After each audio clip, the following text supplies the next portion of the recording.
A very good afternoon and welcome to Premier League Live for our first of our two games this Sunday afternoon on our Sunday doubleheader here on Premier League Live. Great to have you with us this afternoon. First off, we start at a brand new stadium, at the Hill Dickinson Stadium, the new home of Everton Football Club and their men's football team.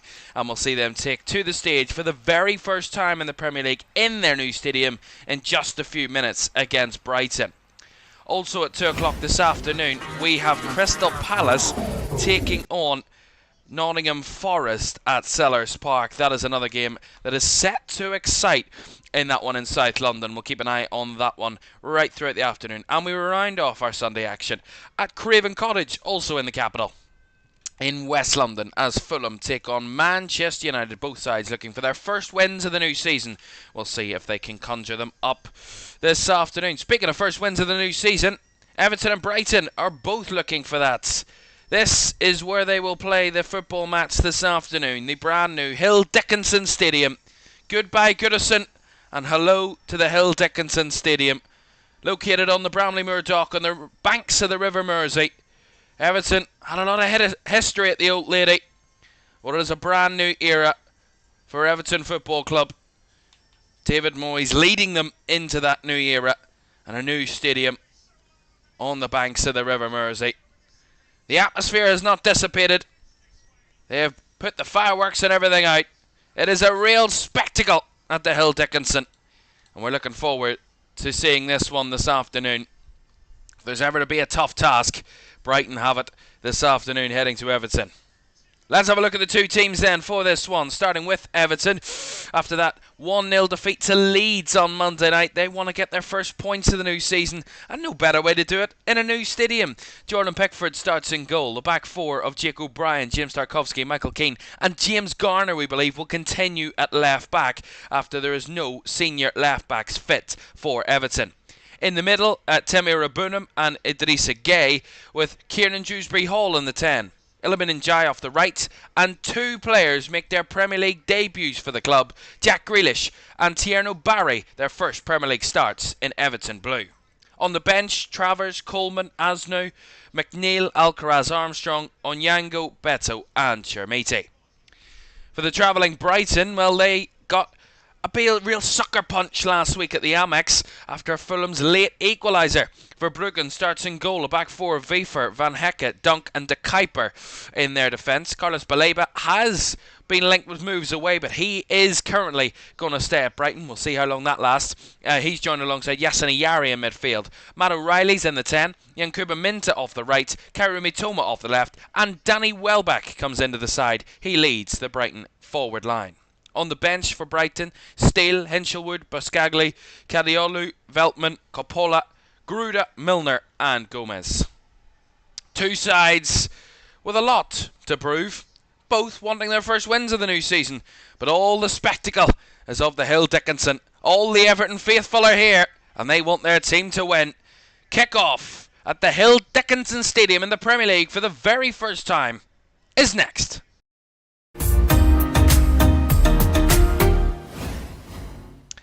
A very good afternoon and welcome to Premier League Live. Thank you very much for joining us. Don't forget to like, subscribe and turn on post notifications. This is our fourth live watch-along commentary of the weekend. We have 6 in total to bring you. 2 more after this and we're looking forward to those as well. But at 2 o'clock today, as was the same last week, all the 2 o'clock games we will be covering here on LFS on a Sunday throughout this season, and we'll keep you right up to date with what happens at Sellers Park as Crystal Palace play Nottingham Forest. We're looking forward to that one as well. Thank you very much for joining us this afternoon as we get countless aerial shots of the new stadium and Everton with work to do. Our referee this afternoon is going to be Stuart Atwell. And this is where the future of Everton Football Club lies. But what will that future hold? Will it be success? Will David Moyes do what he did in his first spell and get them all the way to Europe? Well, they need to get off the mark first in trying to chase that. That's what Brighton were chasing last season. They didn't quite get there in the end. But Fabian Hertzler, the Premier League's youngest manager, certainly did a fabulous job last campaign. Everton in their home strip, of course, of that royal blue home shirt with white shorts, and Brighton in their away strip this afternoon of lilac and purple strip. And as I said, we'll also keep up to date with Crystal Palace and Nottingham Forest. That's kicking off at the exact same time. Look at this. Z-Cars, the old familiar theme, played outside brand new speakers in a brand new stadium. And Brighton get us off and running in the Hill Dickinson.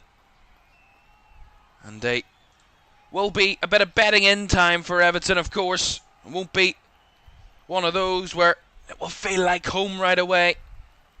But those Everton fans will want them to feel like it is.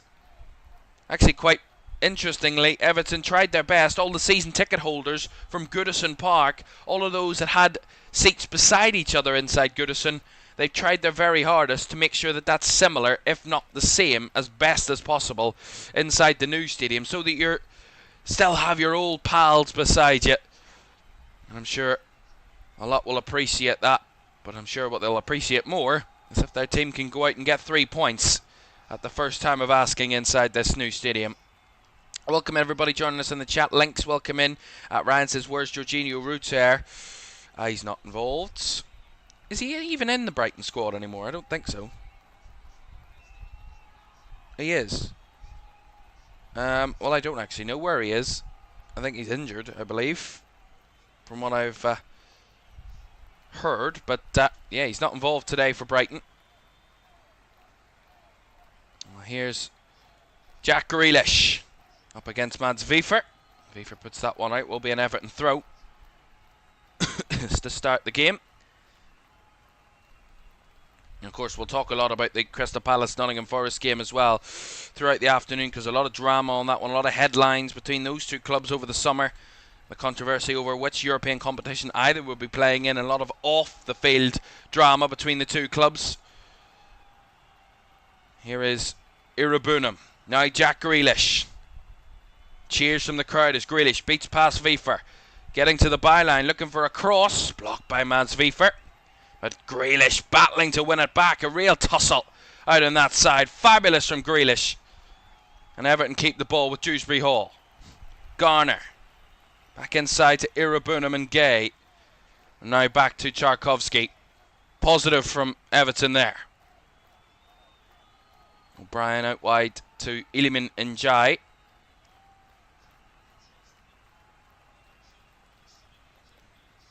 A little bit loose there out from the back though from Everton, and James Garner's rescued a throw-in out of that situation.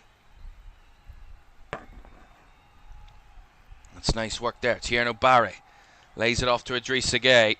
The referee says play on. Everton get the advantage after one of their players was brought down off the ball. Idrissa Gueye.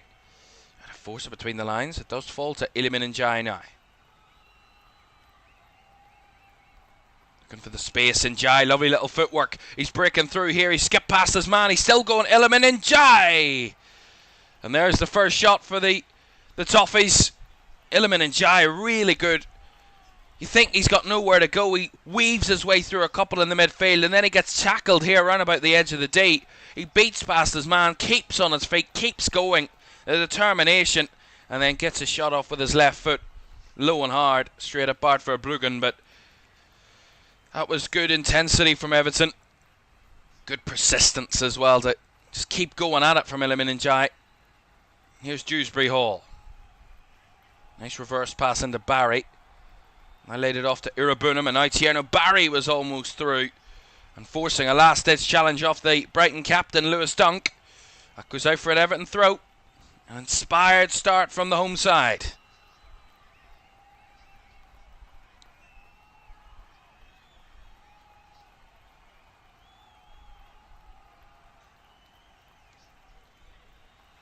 James Garner to take this long throw from the left-hand side. Up and into the box. Flicked on at the near post by Tarkowski, but it's actually cleared away from danger. Garner tries to get it back into the middle. Bit of head tennis between the two teams. Oh, the back pass there. Just about reaching Bart Verbruggen. Could have been awkward, but it did find the Brighton goalkeeper. Here's Mads Vifer. Out wide it goes here to Yankuba Minta, who's offside.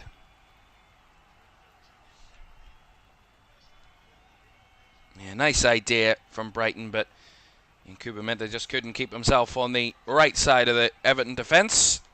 Goes for a Toffees free kick. Daniel says, very professional commentary. Kudos, man. Thank you very much indeed, Daniel. Andy says, another player in my FPL, not even on the bench. Nightmare. Yeah, I had Beto in my team, but I took him out in the last few days because I thought he's not going to play him. David Moyes is not going to keep with this player. He's going to bring the new star centre forward in for the new stadium.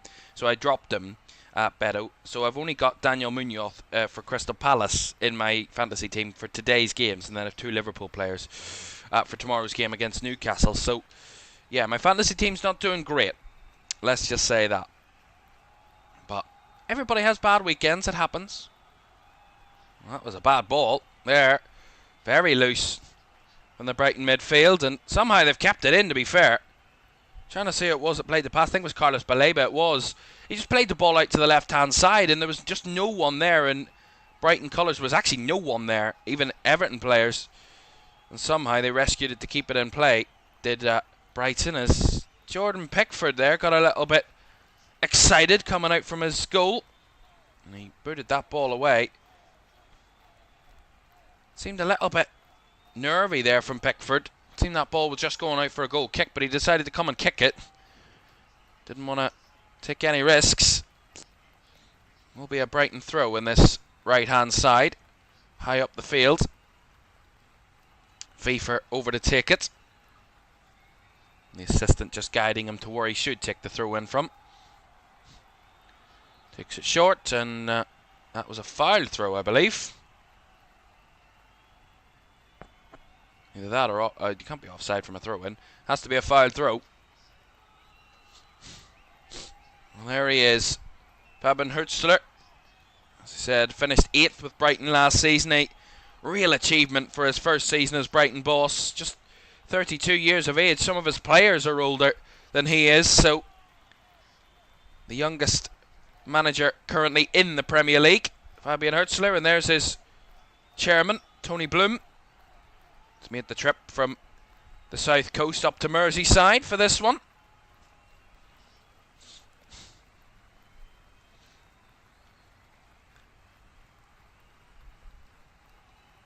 Here's Lewis Dunk to Jean-Paul Van Hecke.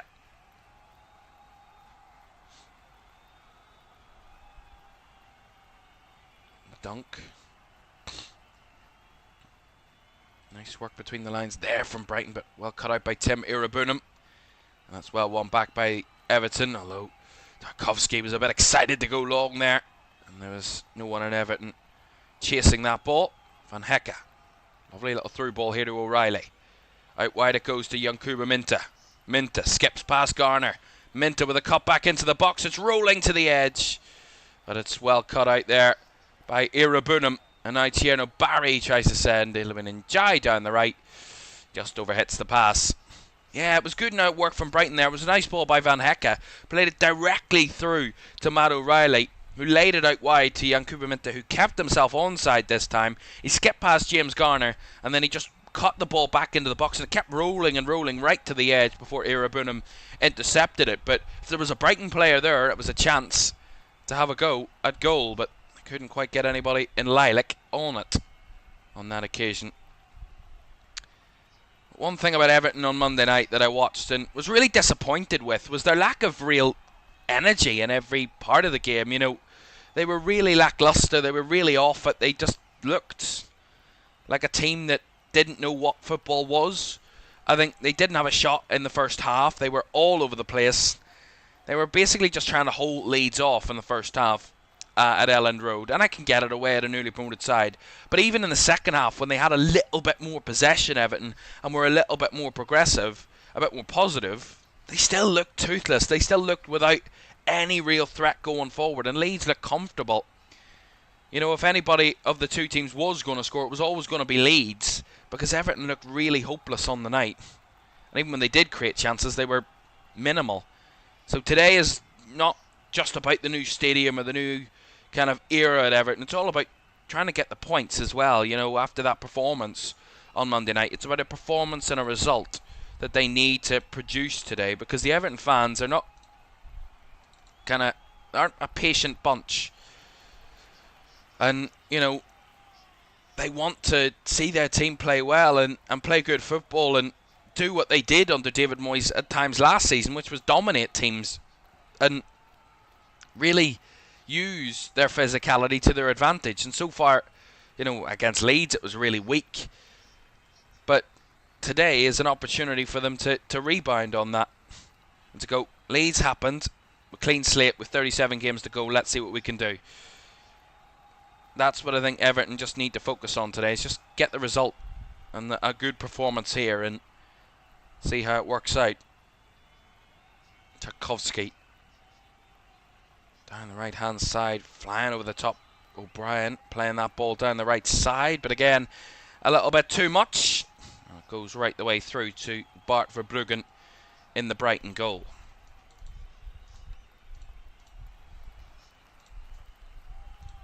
One area that we've already seen Brighton try and target is down that Everton left, where James Garner does play here this afternoon. He's not a left back, he's a midfielder by trade, but he was dragged into that position. Now he's in midfield, dragging with Minte. Welbeck holds off his man well. Out to Kaoru Mitoma for the first time this afternoon. Speeding past O'Brien. Mitoma cuts back inside to his full-back. Lovely little combinations here. And the shot comes! And it's straight at Jordan Pickford there. on that occasion by De Kuiper. Yeah, see it again. It's good work down that left-hand side by Mitoma, and De Kuiper just sneaks in off the inside, links up nicely with the Everton midfield or the Brighton midfield, and then Yankuba Minta's in a central position. He lays it off, and De Kuiper has the go from round about the edge of the box, straight at Jordan Pickford. But it's nice play by, from Brighton on that occasion.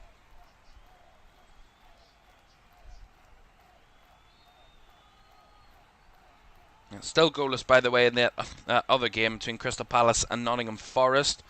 13 minutes gone there at Sellers Park this afternoon. And it's pretty even stuff over there. So far here, Everton and Brighton have both had a shot at either goalkeeper. So far, nothing really testing either defence at this moment in time. Both with real possession inside the central areas of the field. Not much of real dominance from either team in these early moments. Here is Verbruggen. Plays it out wide to Wiefer, who flicks it on for Yankuba Minta, who again strayed offside. Would have been a good build-up from Brighton there, but he strayed himself offside again, Yankuba Minta. That's going to break that attack down.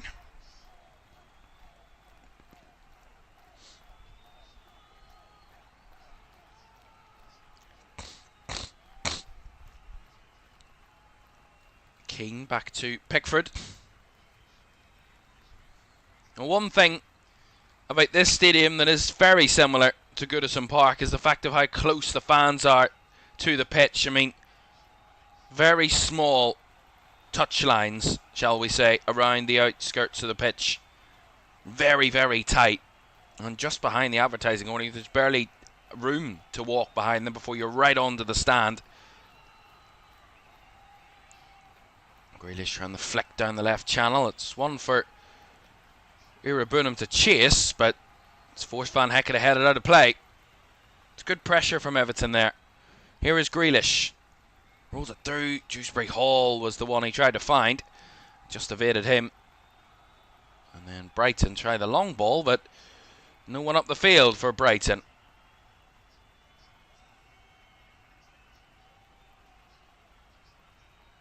Here is O'Brien. Well, one thing that was pretty clear from the game on Monday night was the fact that Everton still need to do some business. David Moyes made very clear that that was something they needed to do this summer. Was a lot of business, Everton, a lot of incomings, a lot of new talent to help them do the job they want to do. And of course, two first Premier League starts for Everton this afternoon for Tierno Barry and of course Jack Grealish. But you brought in Kieran Dewsbury Hall as well from Chelsea. Adam Asnou's on the bench as well.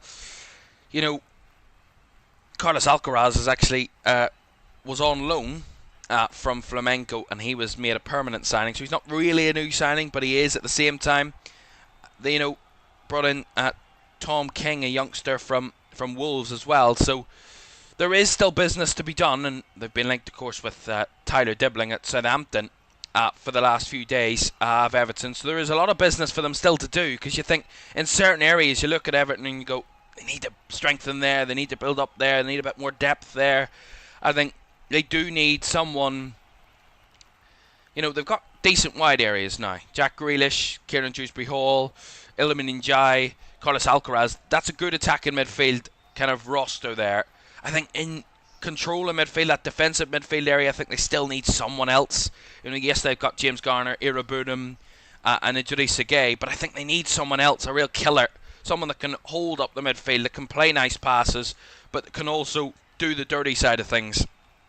Whereas I think, they need someone else in there, and I think as well, full-back positions, we've already seen it. They're playing a midfielder at left-back today, Everton. They need someone who's going to be in there on a consistent basis, and someone who's going to offer them that quality going forward, but also that solidity they want to create with that defensive back four that David Moyes wants to create. So it's all about creating a squad, and at the minute, I think Everton are very light in certain areas, and something they need to fix. Oh, given away cheaply there by Pickford. Oh, heavy touch though by Matt O'Reilly. Allows him Everton to recover. And now they've got a little bit of space as Baleba's jumped in midfield, and now there's space in behind. Tierno Barry's gone in behind, but was he offside anyway? He might have been. The ball had gone all the way through, though, to Verbruggen anyway. But see this again. It's a bouncing ball. Baleba commits, and it's good work from Idrissa Gueye. Just breaks away from his man. Blaze it off to Kieran Dewsbury Hall. He gets it back, and then he tries to thread it through for Tierno Barry. But it's just too heavy. Whether Barry was onside or not is another question, but we'll see. Well, one thing Everton did kind of do a lot over the summer was a lot of outgoings. Some players that were injury concerns, really not desired by David Moyes. Because Dominic Calvert-Lewin, who was the centre forward for quite a long time at Everton, he didn't really kind of garner a new contract. Really, he left and signed on a free to Leeds, of course, which he will make his debut, I believe, or something of that. Oh, Everton a bit loose at the back here. Here's Kaoru Mitoma, hit the crossbar. I mean, he was playing a video game there, Kaoru Mitoma. The way he set that one up, and James Tarkowski looks around in disbelief as to how easy that was. Again, it's one long ball from Bart Verbruggen. Mitoma sneaks around the back of the Everton defence. The fullback hasn't a clue where he's going. And then it's the two centre-backs, both dragged towards the ball. Mitoma takes a touch up in the air, goes about 10 yards up. Mitoma, fabulous to send both Everton centre-backs away from him.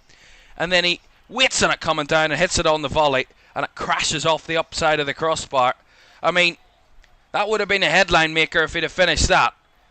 That would have been candidate for goal of the season. And we're only in match week 2.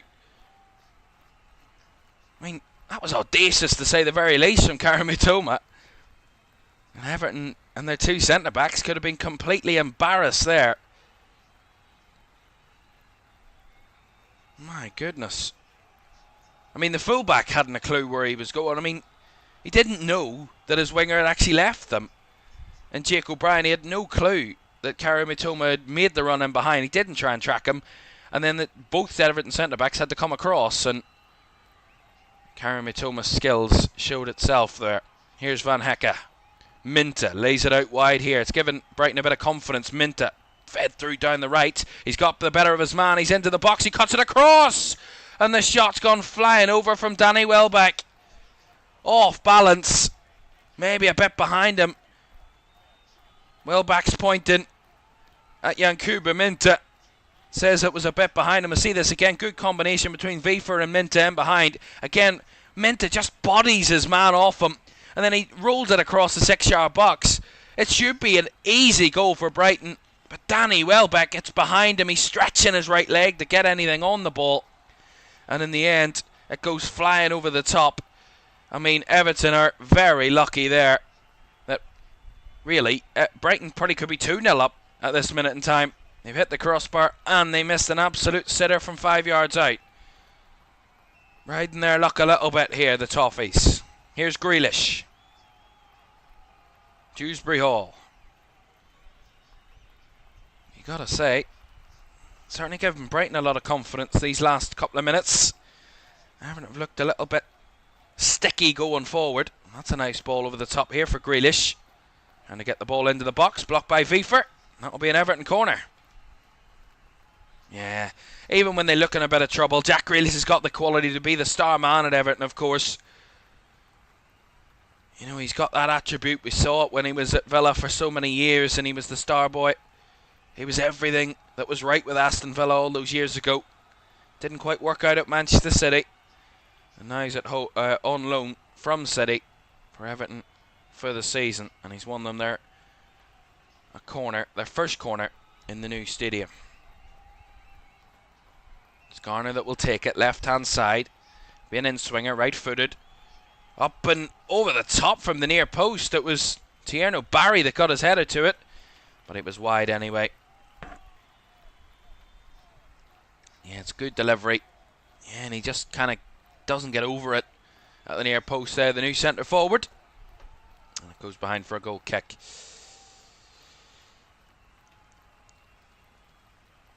Glenn says a lot of business. Now let's do the business. Everton, yeah, they have a lot of business to do, and now they want to get the result here this afternoon. They still want to get their first goal of the new season.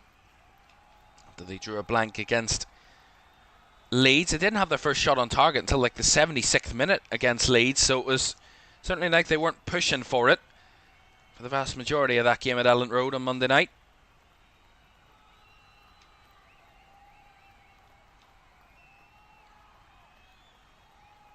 Andy says, so many watching, it takes no effort to hit the like button. Thank you very much, Andy.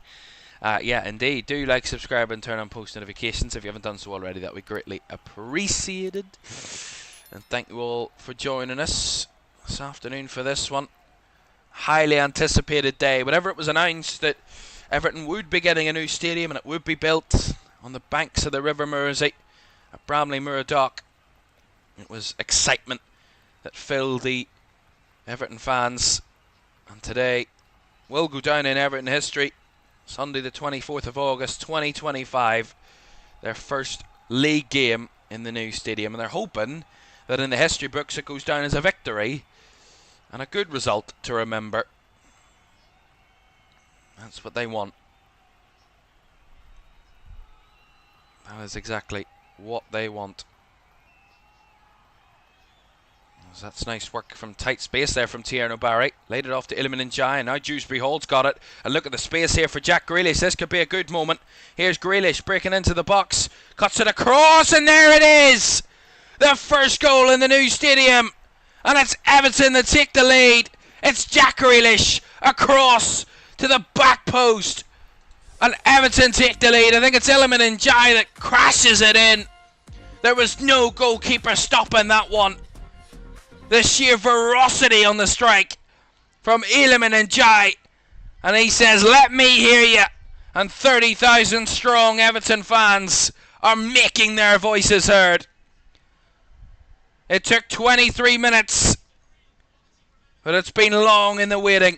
Again, it comes from a long ball, beautifully taken down by Tierno Barry, and it's Iliman Ndiaye that does the work in the midfield to link it up. Urabunan plays it through to Dewsbury Hall, lays it out wide to Jack Grealish, who takes on his man. He's got a lot of space and somehow gets it across really beautifully from Jack Grealish, lofts it to the back post, and there is Iliman Ndiaye to smash it in for Everton.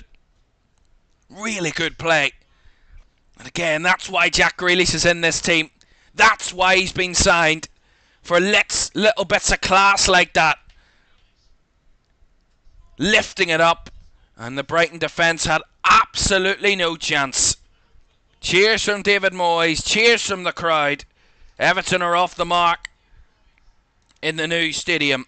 Everton 1, Brighton 0, and Iliman Ndiaye has written his name in the history books.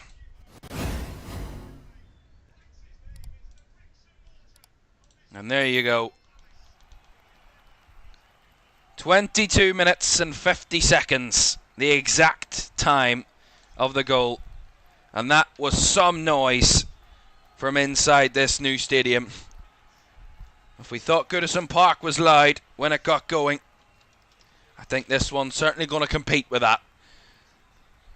Although it will be hard to at times, but you heard the noise when that ball went into the back of the Brighton net. And that was a beautiful goal. And that is exactly why Jack Grealish has been signed. His little bits of skill and quality on the ball, in tight areas, under pressure. He delivers when he's the main man. And he just delivered there. Iliman Ndiaye, as I said, writing his name in the history books.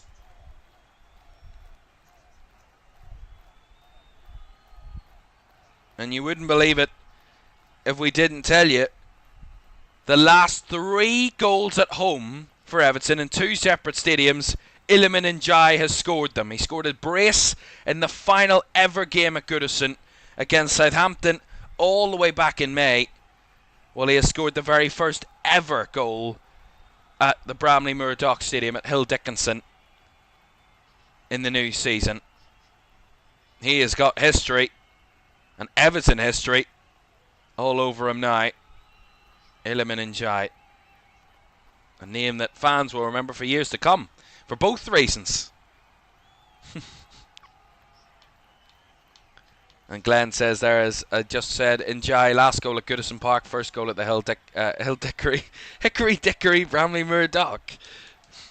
Yes, Iliman Njai got both the last and the firsts. And the crowd applauding. Michael Jones, a Everton fan who sadly lost his life, and the Everton fans commemorating his life with a standing ovation and round of applause inside this stadium.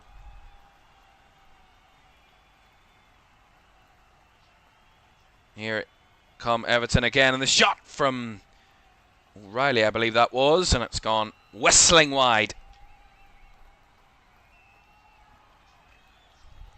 Yeah, couldn't link up again from that Brighton midfield. It's when they get into those areas in the midfield, it's where Everton look vulnerable. And Brighton, when they link it up nicely, and it was Matt O'Reilly that had the shot from distance that whistled wide the right post. Brighton will want a response. But Everton and their crowd want more. Iliman Njai dragged back there by De Kuiper. That's going to be a yellow card for Maxime De Kuiper, the Brighton left back.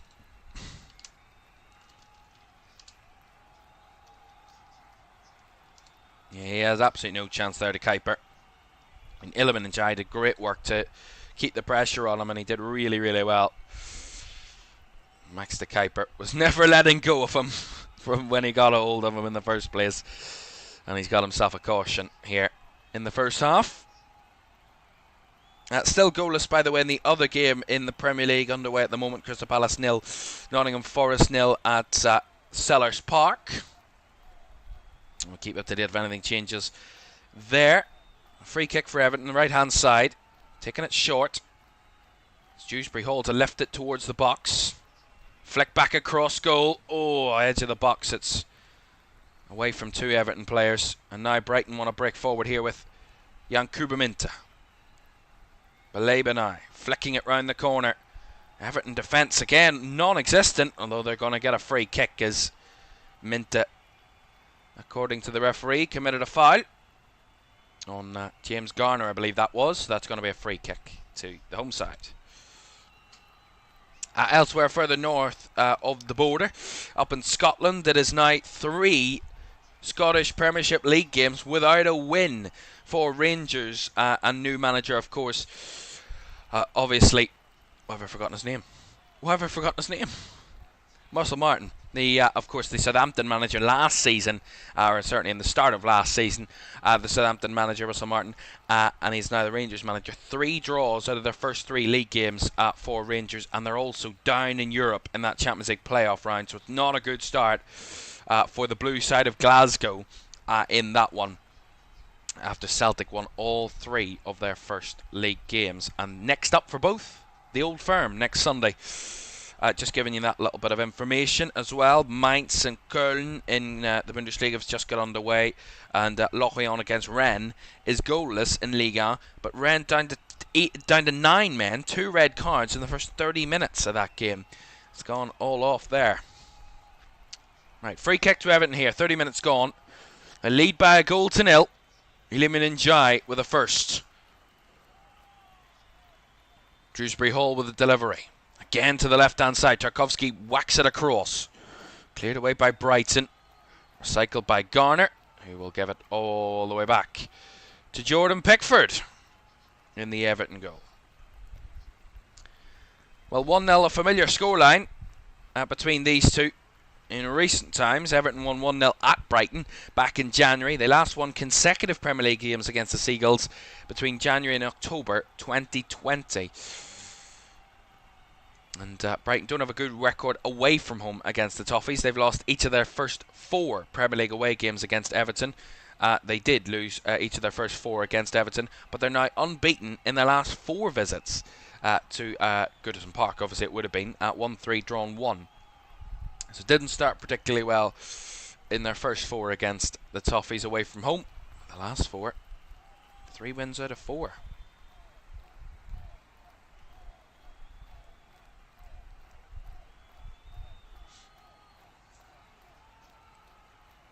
Dunk. Looking for that long diagonal. Beautifully taken. And a lovely first touch by Yankuba Minta. He's in behind here. He's still trying to get the shot off. It's come to Danny Welbeck. Blocked. Falls to O'Reilly. Blocked. Fabulous defending there from Everton. It looked like Minta was guaranteed a shot at goal. And a clean shot at Jordan Pickford. But somehow the Everton defence and their players came out of nowhere to get all in to put their bodies on the line. And that's the type of passion that the Everton fans want to see from their team. It looked like they were goners there. Beautiful ball by Lewis Dunk. Fabulous switch ball. And it's the first touch from Yankuba Minta that takes it away from James Garner. But somehow Minta doesn't get the shot off as he gets into the box. He tries to cut it back. He tries to step inside. It creates a bit of chaos, and then Everton get bodies in the way to block it. But that looked a really good chance for Yankuba Minta. He's been the target man this afternoon for Brighton down that right side. They're targeting that left-back position, and it's no real surprise that they are, because they're targeting a player who isn't natural in that position in James Garner. And so far, they have got away with that so far, the home side, but that's where Brighton will continue to target when they can. Well, that ball from Van Hecke was loose. Picked up by Irabunum. Tarkovsky sending long. One for Barry to chase, and it's put out of play by Lewis Dunk down the right-hand side.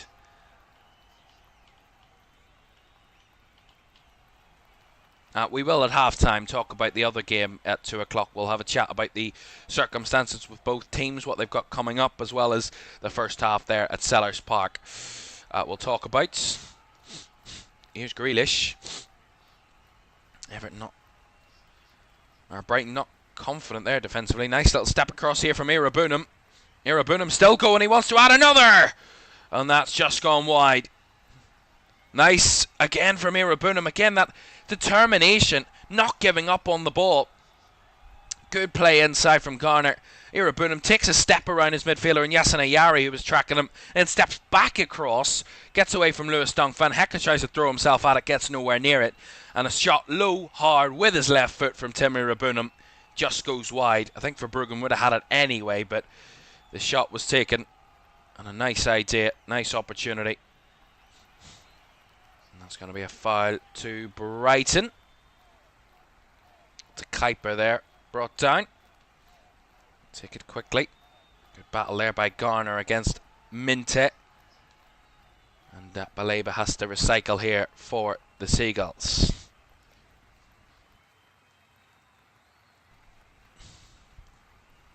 Andy says, I had Everton down as relegation fighters this season. Hopefully the new signings will prove me wrong. I believe in Everton. I have them up in 12th. I have them mid-table, competing in mid-table this season, and Brighton in 11th. So I have these two mid-table teams. I don't think Everton will be threatened by relegation. Their defence is too strong, I think. In my opinion, I think their defence is better than quite a few teams in the Premier League. Certainly at least better than 3. And I think their attack at the minute will get them out of trouble as well. So I think Everton will be fine, in my opinion.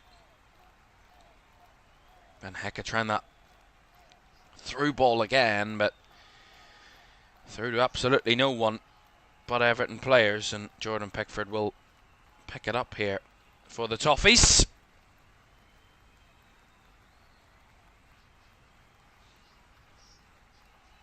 Pickford sends it flying long. Van Hecke wins the header against Barry, flicked on by Baleba. Kaoru Mitoma comes inside and comes away with the ball here. Kaoru Mitoma racing towards the Everton goal. Good challenge by Keane. But he's still got it, Kaoru Mitoma, somehow. And then he tries to cross. It's deflected. Punched away by Pickford. Was not taking any risks, and he used his left hand to punch it away. Kaoru Mitoma there. Again, somehow he stayed on the ball through all those bodies. He almost made something out of it. Real top quality player is Kaoru Mitoma. Something I heard that he'd done a degree in dribbling, was it? A degree in something to do with his position. I mean, fair enough. Whatever is going to make you a better player. What matters is O'Reilly caught in possession in a tight space. Iliman Njai has it stolen away from him. And out to try the shot from distance there to Brighton. And Garner taking control with Yankuba Minta right down his throat. And that's going to be a throw-in to Brighton. Right. Ian says Everton have a good defence. Hopefully they then attack and do the business for them. Yeah, I agree. I think the defence is not the best. It's still, I think there's areas where it needs to improve. But I think they've got a good, solid foundation, Everton. I don't think they will be in a relegation fight because of their defence, is what I'm saying. But I think they've also got good quality up the field. It's their midfield that I'm most worried about. They look a little bit lacking in physicality, that midfield. A little bit too open at times and a little bit too easy to play through. But something might change. Van Hecke goes for a shot. He's hit the post. And they try and battle for it again. Brighton in the box as they clear it away with Michael Keane to the Toffees. Again, Van Hecke took a deflection. See this again. Yeah, it's Van Hecke. Steps it further up the field. Has a go and it takes a wicked deflection off the back of, I think it might be Grealish, or was it Idrissa Gueye? It's off the backside of Jack Grealish. And it had Jordan Pickford diving. And it came crashing off the left post. They've hit the woodwork twice and missed the sitter, Brighton. Their luck isn't in at the moment. We have a goal in the other game at Sellers Park to tell you about. We'll get there in a moment when we get a replay of the goal. But there has been a goal and Crystal Palace have taken the lead. Let's show you that now. So they fail to clear their lines there confidently to Nottingham Forest. It's played out to the wide right position. Ball comes into the box and it's a nice finish by Ismail Assar. Sweeping with his right foot around about the penalty spot. That's a good goal. And Crystal Palace take the lead there at Sellers Park. Ismail Assar with a goal there. So 1-0 to Crystal Palace. And we can show you confirmation of that there now. A nice little graphic. 1-0 to Crystal Palace. That's going to be a late challenge there by Irabunum on, I think that, I don't know who quite that was for Brighton, but Irabunum is the one to get the, yeah, it was Ayari that he fouled, and Irabunum gets himself a yellow card. His second of the season. Tim Irabunum, remember obviously early in the season you have 5 yellow cards before you get a 1-match ban. And that's up till the 19th game of the season. That's a late challenge on Jack Grealish from Mats Pfeiffer, and I think he's going to get himself a booking as well here from referee Stuart Atwell. And that's both of their fullbacks for Brighton now in the book. De Kuiper on one side and Pfeiffer on the other.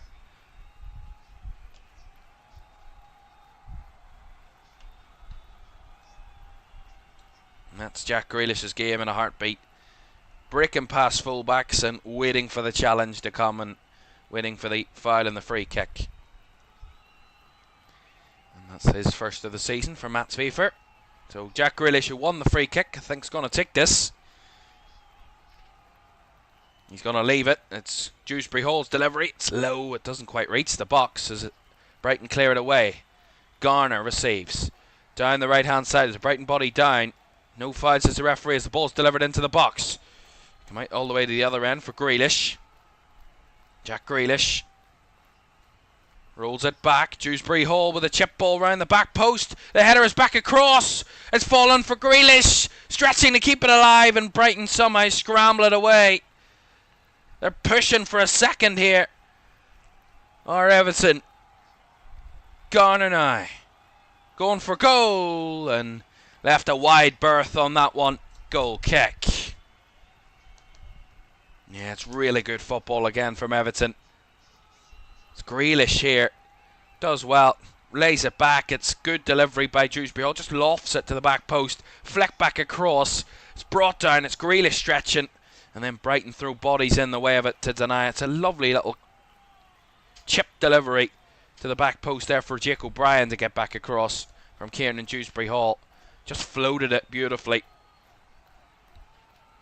Quality is definitely on show from Everton in moments in this first half. Both sides have had chances.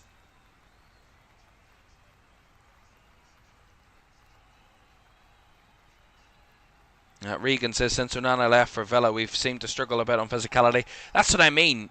You know, Onana was a killer in midfield. He could win the ball back and he could carry the ball forward and get you into good attacking areas. But he also did the dirty yards. That's what you need in that midfield. A combination of both. And it's not easy to find at the top level, but that's the type of player in midfield that I think Everton need, in my opinion. Someone that can really do the business at both sides of the game. A box-to-box midfielder is what you need. And one with a lot of physicality. Who can use his body to beat off opposition midfielders. Because we're seeing that a lot in the Premier League now. Especially with the mid-table sides. It's a mix of quality, but also physicality is a massive player in the midfield of Premier League teams now. And, you know, you need that quality, but you also need that physicality. And I think Everton have got some quality in there. There's definitely no doubting that they do have some quality in that midfield, but I think they need that balance as well of physicality. And at the minute, they just look a little bit... weak is a bit harsh, but they look a little bit lacking in physicality at times. Viefert trying the ball down the right channel to Yankuba Minta, but it didn't stay in the confines of the pitch, and that's going to be an Everton throw. 2 minutes to go of the first half. Everton 1, Brighton 0. And in the other game, Crystal Palace 1, Nottingham Forest 0. Glenn says, I think Brighton has run extremely well off the field. Interested in knowing your rationale for Brighton ending one place higher than Everton. What areas are the biggest difference for you? I think Brighton, for me, at this moment in time, they've got so many good qualities in a lot of different players. You know, you look at their defence. Their full backs are both booked a little bit. Were a little bit of a worry for me. Are they of the top quality? Are they of European chasing quality? I'm questioning it a little bit. I think defensively they're really solid. Lewis Dunk, a real leader in that Brighton team. A real leader. And Joe Van Hecke is a really good player as well. Can play out from the back and use his physicality as well. Then you're talking about the midfielders. I really like Carlos Baleba. I think he's going to be a top quality midfielder. And then you look at the quality further up the field, the attacking quality. I think centre forward, they could still improve. I think Danny Welbeck, well proven in the Premier League. We know this. But I think if they want maybe a young player, of course, Evan Ferguson was coming through. I think he went on loan. Evan Ferguson, young Irishman. But Matt O'Reilly, really good signing from Celtic a number of years ago. Yankuba Minta, really quality player on that right side. And then we know what Karim Mitoma has in his locker. So I think in all areas of the pitch, Brighton are competitive. I think fullbacks is a worry. Goalkeeper is good. Could be better, probably. But I just think in close games, do they have that extra little bit that maybe teams that I think will be in Europe, you're like of maybe a Crystal Palace or an Aston Villa or Tottenham. Crystal Palace, I think, maybe have overstated them a little bit in the fact that I thought they were going to keep their best players because they've lost Eze and could still lose Gehi, so that could affect them. But I think Fabian Hurtzler is a very good manager. And they've got a very good team, Brighton. And I think they're better than Everton in that they've got a better midfield. Oh, an awful back pass! Oh, cheap giveaway! Keeper does incredibly well there, Jack Grealish. Jordan Pickford. My goodness me. Everton have got luck galore. Someone got them a pot of gold or something at the end of the rainbow, because that is terrible from James Tarkowski. Not seeing what's coming around the back. He gives it away. Terrible back pass. Brighton should have a goal. They should have an equaliser easily. But Jordan Pickford so many times gets Everton out of trouble. And he's done it again. He's come up trumps for them. My goodness me. My goodness me. I mean, how many times have Brighton had a chance to score here? They've hit the woodwork twice. They've missed an absolute sitter with Danny Welbeck. And they've missed and failed to score from that chance, which was an awful back pass, where the keeper was basically in no man's land as well, and somehow still made the save. Brighton have had so many chances in this first half, and they failed to take any of them.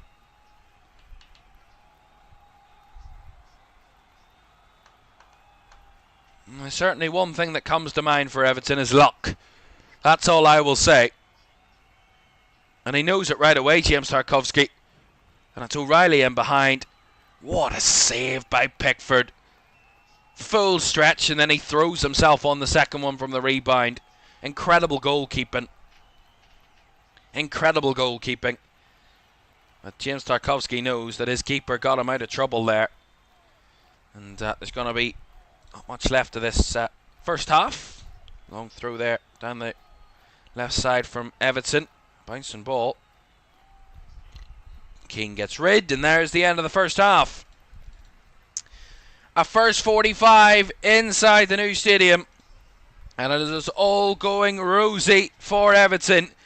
A first goal in the new stadium scored by Iliman Ndiaye, who quite poetically scored the last goal at Goodison Park. You couldn't read it if you tried, but it is a well-worked first half for Everton.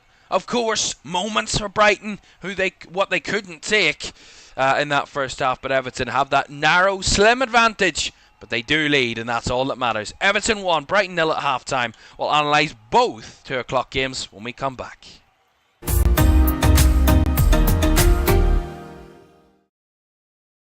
Sure, one last kick. This is going to be it. This is the moment. Vicario kicks this. And Liverpool are there.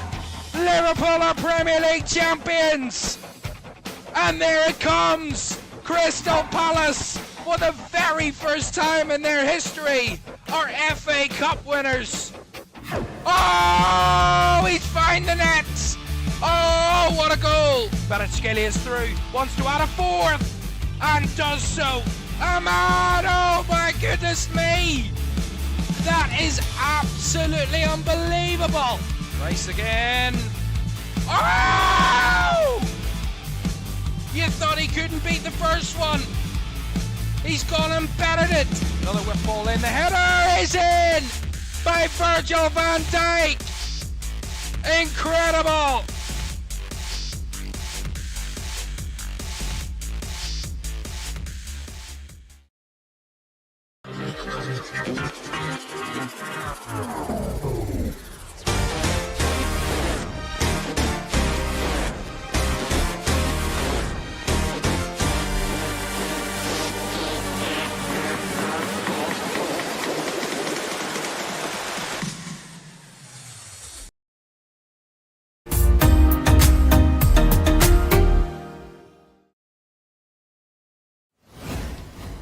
Welcome back to Premier League Live. Half-time at the Hill Dickinson Stadium. It's Everton 1, Brighton 0 at the break. Thank you very much, everybody, for joining us for this one.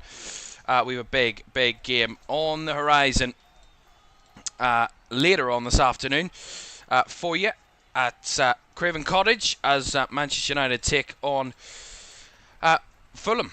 At Craven Cottage, I forgot who played at Craven Cottage there, and that's at 4:30 this afternoon. Half-time in the 2 o'clock kickoffs. It's 1-0 to both home sides. Well, it's been look at that since Spurs' win and Chelsea's win in the first 2 games of the weekend. It's been home sides that have had a clean run of it. Bournemouth, Brentford, Burnley and Arsenal all winning with clean sheets. And at half-time in our first 2 games of today, it is Crystal Palace and Everton, both at home, winning with clean sheets at half-time. Right, we'll analyse both games in a moment as well. Let's get to the chat. Woodsy says, bro, why are you wearing lipstick? I'm not. My lips are just very red. It's just the way they are. Daniel says, love your accent since it is very clear and easy to understand for non-natives like me. Is it particular to any region of the UK? Yeah, in Northern Ireland. Yeah. Belfast particularly. There's that many accents here. It's hard to know where anybody's from. If I'm honest, yeah, but it's a generic Belfast accent. Adama says, thank you very much. Ian says, Pickford is worth 10 league points to Everton. Yeah, I mean, that save from Pickford right before half-time, what a moment for him And what a moment for Everton, because if Brighton had got a goal before the break, that would really completely change the dynamic of that first half. And after they had so many chances as well, Brighton in the first half, hitting the post and the crossbar and missing a sitter with Danny Welbeck. I mean, they had so many chances, but yeah, certainly indeed a very good first half for Everton, no doubt. Certainly. Ian says you sound like a young Stephen Watson with your commentary. Thank you very much. Thank you everybody for the support. If you haven't done so already, do like the stream because it really does help grow the channel. Do subscribe as well because we're on the road to 30,000. We had 29,000 yesterday. If we can get us to 30,000, that would be incredible. And also do put on post notifications because we've got so much content over the season. You don't want to miss either one of our live streams, one of our videos, or one of our YouTube shorts as well. We've got so much content to bring you. And as well, at the end of every Premier League weekend, on a Tuesday or a Monday, whatever is the day after the end of a Premier League weekend, we will have our commentary highlights, our best moments from the weekend. And we put that one up last week and it did well, so we will be putting up again this Tuesday, coming after all the matches of the weekend are said and done, and we can you can catch up with a little highlights package of our commentary moments across the weekend. Right, to the football quickly. There's another chat there from Turtle, new to the stream, enjoying it, thank you. Do you ever have a second punter with you? I did at some points, but I like quite doing it on my own, and the dynamic of me doing it and then speaking with the chat and having that interaction, and it would be nice to have a cool commentator as well, but at the same time I quite like having that solo kind of control of it all in the nicest way possible. Yeah, but I've had a couple of second stringers, shall we say, or a co-commentator at times, but yeah, we've tried it out. It's not quite worked really before, but we'll see. I might revisit it in the future, you never know. Right, to the football then. Everton won up at half-time, and the goal was just really nicely created. And we talked about, or certainly I talked about the dynamics of the midfield of Everton, and the fact that they lacked a little bit of physicality. But what they do kind of lack in physicality, they make up for in determination to win the ball, to battle for the ball, and certainly to continue with the ball forward. We've seen it a couple of times early in the game. Iliman Ndiaye not giving up on a chance. Timmy Rabunam not giving up on a chance when it looked like neither were going to get a shot at goal. They both kept on it. And this is where the goal comes from. Good break down the right-hand side, and it's good intricate play. Iliman Ndiaye lays it off to Irabunam. Irabunam through to Dewsbury Hall, and then Dewsbury Hall lays it out wide to Jack Grealish, who's got the time and space. And you know what you can do. We've seen it over the last number of years with Jack Grealish when he was at Villa and at Manchester City at times as well. When he give him space on that left-hand side, he's got time, he gets into the area, he gets an opportunity, and he creates a really good chance, and he gets the ball across. And Iliman Ndiaye, as I said at the time, there was no goalkeeper stopping that one. Certainly not. It was a thumper from Iliman Ndiaye, and of course, as I said, no doubt, certainly, I said there was no goalkeeper keeping that one out, and quite poetically, he was the person to score the very first goal at the Hill Dickinson Stadium, and he scored the last ever goal at Goodison Park. Quite poetic, that one, certainly. Daniel says, thanks for clarifying about the accent, would never have guessed. Yeah, a lot of people don't guess it, but I think my accent's pretty clear. But I try to be more eloquent, be more clear-sounding, because sometimes people in this area of the world can speak very fast, and you don't understand them, and people are going, "What?" And they need kind of subtitles underneath to try and understand us. But yeah, I try and be more eloquent with it. Turtle, thank you very much for getting involved. Daniel says you're doing a great job. Seriously, thank you very much indeed for the support. Right, I forgot to start the clock. I don't know if that's correct. It might be. It might not be.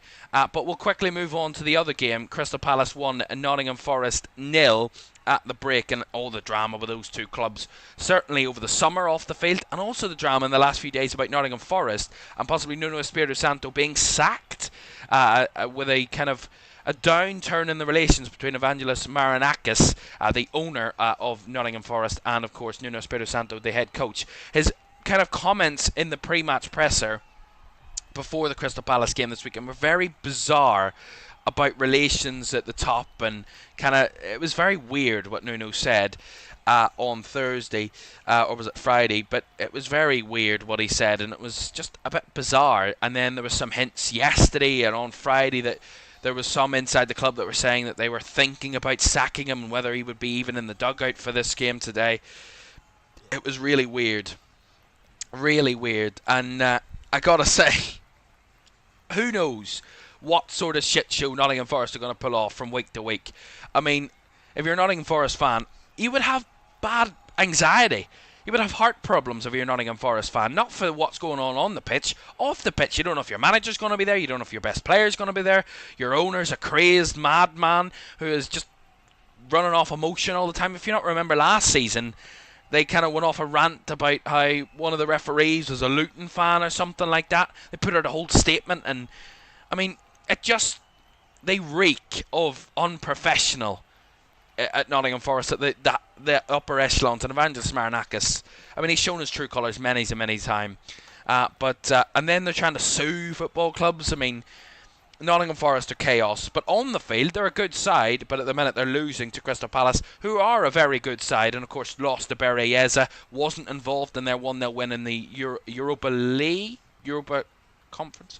What competition are they in anymore? Europa Conference League on Thursday night in their 1-0 win over Fredrikstad, the Norwegian team, I believe, and they take that 1-goal lead into the second leg for next Thursday to see if they will be in the main stage of the competition. Of course, it's a playoff game. Crystal Palace 1-0 up through Ismaila Sarr's goal in the first half, so that is what's given them the lead, looking decent for them. Right, back to the chat again. Daniel says, for me personally, best watch-along ever, no awkward prolonged silences. I hate that. Although I take a break in my commentary, I analyse. I don't want to kind of be running off like a racing commentator at you.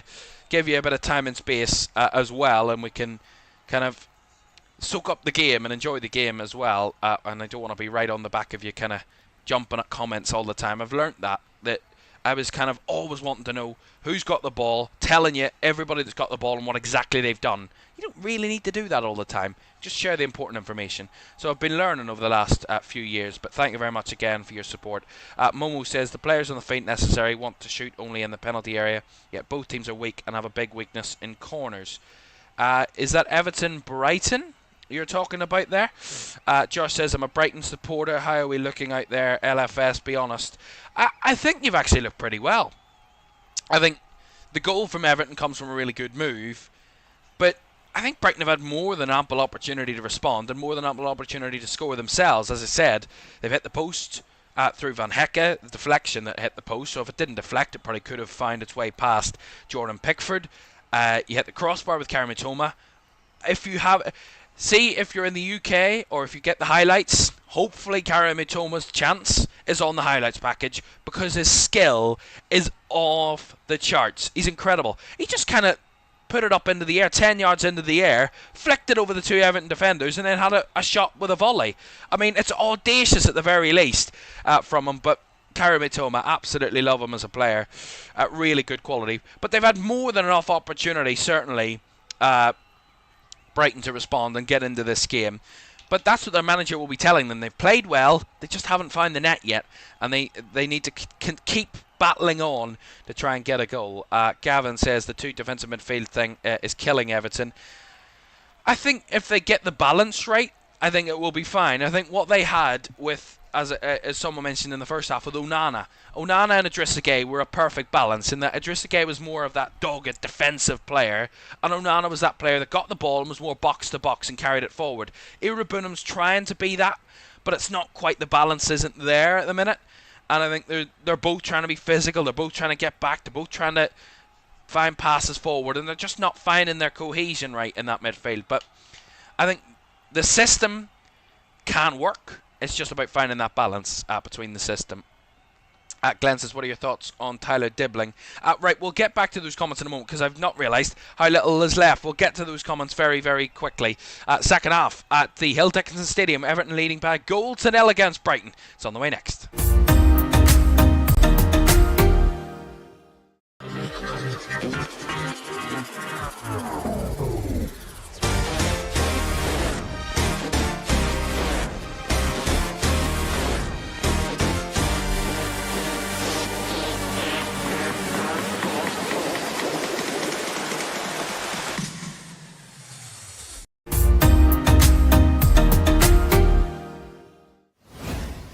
Welcome back to Premier League Live. Half-time, it is Everton 1, Brighton 0 at the break. As well, the same scoreline in the other 2 o'clock game between Crystal Palace and Nottingham Forest. That's our first of our double-header this afternoon, and that's followed by Fulham taking on Manchester United a little later on. 4:30, we're at Craven Cottage for that one. Can either of these two teams get their first wins of the season? Fulham needed that late equaliser from Rodrigo Muniz to get a point out of Brighton last week. And Man United drew a blank at home against Arsenal. But their new attackers, they'll be hoping they can convert this week. We will see. That's a little later on. And we'll have team news in about 12 minutes' time from that game at Craven Cottage. Right, they're back out on the field and ready to go. Don't forget to like, subscribe and turn on post notifications. If you haven't done so already, that's be greatly appreciated. And we thank you all for joining us here this afternoon on LFS for Premier League Live. This one, then a little later with Fulham Man United, and then we round off with our game of the week, which is Newcastle against Liverpool tomorrow night from 8 o'clock. So we're back on the way for the second half. Right, back to the comments in the chat. Glenn says, what are your thoughts on Tyler Dibbling? I think he was a bright spark in what was a pretty dull season for Southampton last season. I think he's a really good player. I think Everton are shopping in the right market. A player that is good on the ball. He's young, he's talented, he's got physicality. He's got a good kind of grit in the way that he plays. And I think that will suit Everton down to the ground. And an agreement is expected to be made, so we'll see what emerges of that as Brighton break forward here. Yankuba Minta with a cut back again. Nicely blocked out by Idrissa Gueye and cleared away by Everton once more. Although Tierno Barry is chasing, and that's a good challenge back there by Lewis Dunk. By the way, Brighton made a change at half-time. Carlos Baleba was replaced by Jack Hinchelwood, so clearly have Fabian Hürzeler wanting to make a difference in his team, maybe change the system. Hinchelwood can play midfield. He can also play as a wing back as well, so they could drop into a back five with Wiefer maybe playing as a third centre back. But we'll see how that develops. But that substitution made at half time. Jack Hinchelwood on for Carlos Baleba. Here's Pickford. Now Tarkovsky, who tried to clear it. It was blocked, and it's deflected in behind here for O'Reilly, who was offside. And that's going to be a free kick to Everton. Again, wasn't completely confident there from James Tarkovsky. And Josh says hopefully a 2-1 win. Well, I did predict a 2-1 win for Brighton in this game. A quick look at my predictions for the weekend. We didn't have a look at those before the game, but this is my weekend predictions. Not all of them have gone well, let's be honest. I predicted Brighton to win here, maybe a bit foolishly, but maybe I did. And I predicted a draw in that other game between Palace and Forest, so yeah, we'll see how they play out. But and that was my prediction. I haven't got a lot of them right this weekend. It's not been a great weekend for me in terms of predictions on my FPL team. Another quiet performance. Daniel Munoz a bit quiet there for Crystal Palace in that first half. He's got a couple of points. Has he got an assist actually? He has. He's got an assist. That's great. All I can ask for Daniel Munoz there. He assisted Ismail Assar's goal. I like it. I like it.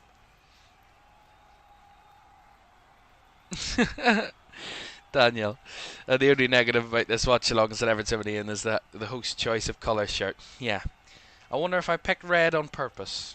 I'll leave that to your up to you to decide that one. If you know me here, if you've been following the channel, I am a Liverpool supporter, but I'm not biased. I'm not biased when it comes to Everton. I like the football club. They're a good football club, a really good historic football club. But when it comes to Derby Day, that's a different story. But yeah, any other day of the week, I don't mind seeing Everton do well. Man United, on the other hand, a very different story. But we'll not go there right now. There's a nice reverse ball there from Idrissa Gueye. O'Brien. Gueye. Now Njai. And And then O'Brien goes back the way. One thing I do like about Everton, as an Irishman, as someone who kind of has a lot of pride in Irish footballers and Irish players going across the water and doing so well, is that Everton have always given Irish players an opportunity, and that's what I really respect about the football club at Everton. And that's a late challenge there between the lines on Tim Irabunum by De Kuiper. And that's got Everton a free kick. And De Kuiper has to be careful. He's on a yellow card. Yeah, he stepped across Ayari, and then De Kuiper came right through the back of him and elbowed him to the ground. You just shoved him to the ground there. And Irabunum winning the free kick.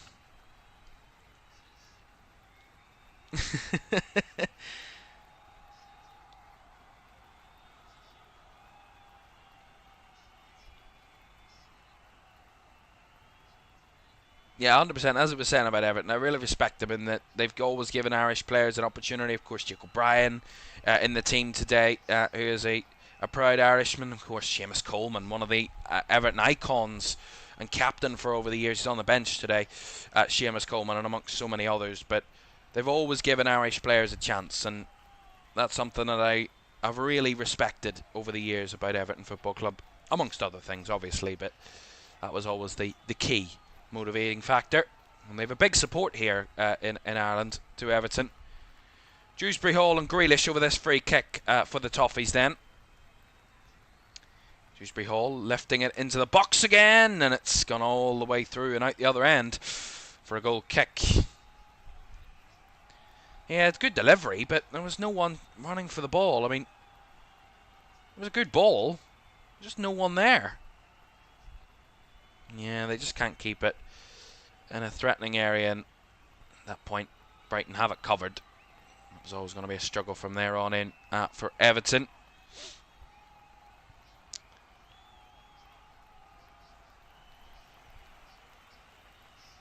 I'm loving everybody joining us a lot, all the Everton fans with us as well as everybody else. Great to have you all joining us this afternoon for this one, as O'Brien wins the ball back. Fairly, says the referee, but Gary Mitoma didn't think so.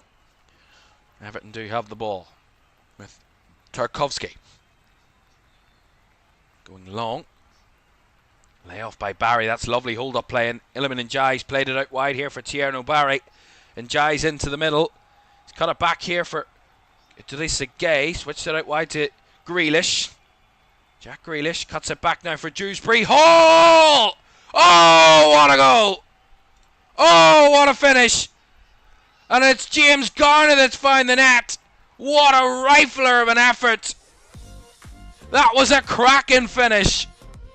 From long range, low, hard, into the corner. That is a cracker of a goal. James Garner with an absolute peach. See this again. It was really good combination down the right-hand side from Barry, and in Jai. Is Barry onside? Oh, that's going to be close. Barry plays it on here, down the right-hand side. You see it here. He cuts it back. They keep it alive. Idrissa Gueye. It's Grealish. And then Grealish holds it up. He cuts it back. James Garner, no one near him. He goes with his right foot and absolutely throws his leg at it. Right foot, bottom left corner. Verbruggen was chasing, but that is a wonderful finish. Wonderful goal. That is pure quality. Everton 2, Brighton 0. New era indeed for Everton. They look completely transformed. Who'd have thought 6 days ago that they would be putting in this sort of performance? Everton 2, Brighton and Hove Albion 0. Fabulous goal. Cracker from James Garner from long range.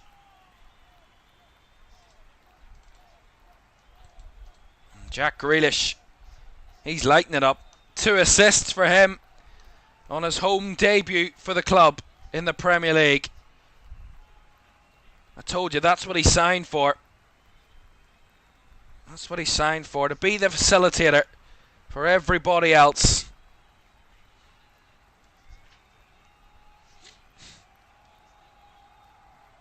What a performance from Everton so far in this game.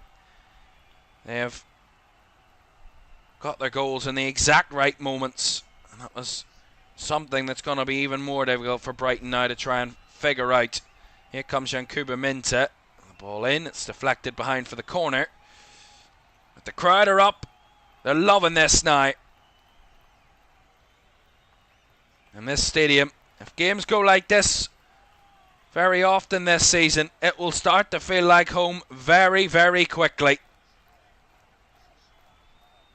They've brought everything with them. Goodison will always remain in the history books, but they want to make this their new stomping ground, Everton. And again, Brighton taking the short corner. Not a great flick there, and it's left them a little bit weak, and Everton are on the move here on the counter-attack. It's Iliman Njai trying to break down the field, and it's nicely retrieved by Brighton. And the recovery run there was needed, and got themselves into a bit of bother from their own corner, Brighton. And it's a bit of thinking now for Fabian Herzler to do. They couldn't find the net from any of their chances in the first half. They were creating them. Brought Carlos Balebo off, brought Jack Hinshelwood on to make a difference. It's really not done very much for them so far in the game, as that ball wide from Wiefer, blocked again at the first man for Everton. They throw it into the box here, and here's a chance for Danny Welbeck. He's going to lay it off. He's completely underhit it. There's bodies flying round the box, and Everton are going to get a free kick. Well, Danny Welbeck there again. I don't know what he was doing. I mean, he should have took the shot, if I'm honest. He's in a great space. See it here, the ball falls to him right on the, about 10 yards out, very central. I mean, it's a striker's dream. He decides to try and lay it off to Kairi Mitoma, and he undercooks it. Everton commit bodies, and then they win the free kick. I mean, schoolboy errors there from Brighton. Indecisive in the final third, and making the wrong decisions when they do make a decision. That's a lovely flick on header by Barry. Ball into the box by O'Brien, and it's put behind for a corner by Lewis Dunk.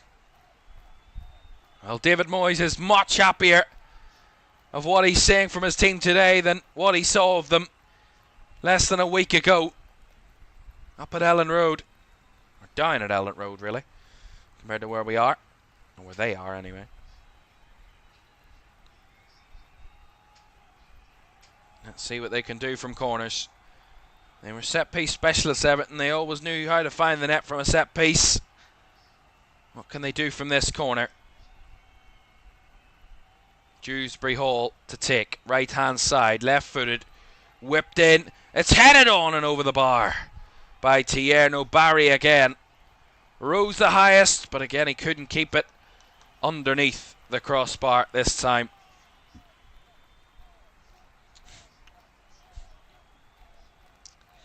Yeah, he's just put far too much pace behind it. He just needed to glide it. Just needed to guide that one to the net. The pace was on it from the delivery, and just put too much on it there. Tierno Barry with his head, and it sails over.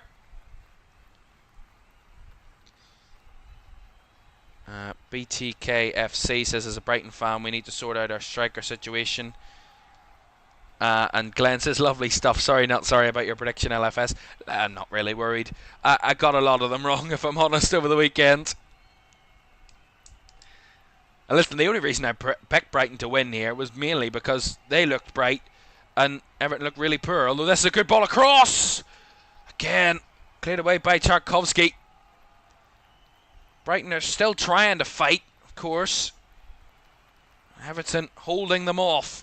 Holding them and keeping them at bay at the moment. Jean-Paul Van Hecke.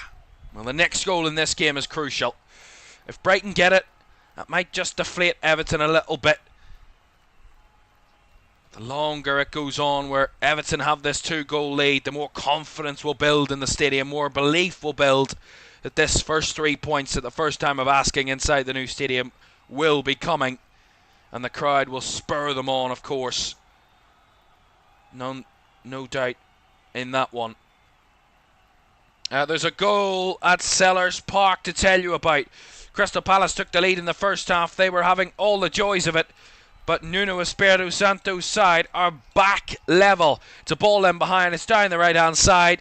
I couldn't quite see who it is, but it's Callum Hudson-Odoi, is that? As we saw a goal at Sellers. There was almost a goal here as Brighton breaking into the box again. It's all happening to Kuiper. Lays it off to Mitoma around the back, and he overruns it. But back to Forest scoring. It's a ball over the top, in behind. It's Callum Hudson-Odoi, I believe, that got it. He made the run in behind the defence, and he just slotted it in the near post over the top and past the goalkeeper to equalise for Nottingham Forest. So it is Crystal Palace 1, Nottingham Forest 1 there at Sellers Park.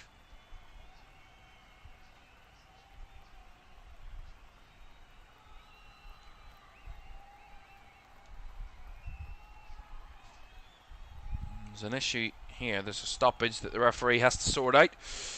Jordan Pickford and James Tarkowski called over by the referee there. I have absolutely no idea what that was about, but I'm sure we'll figure it out at some point.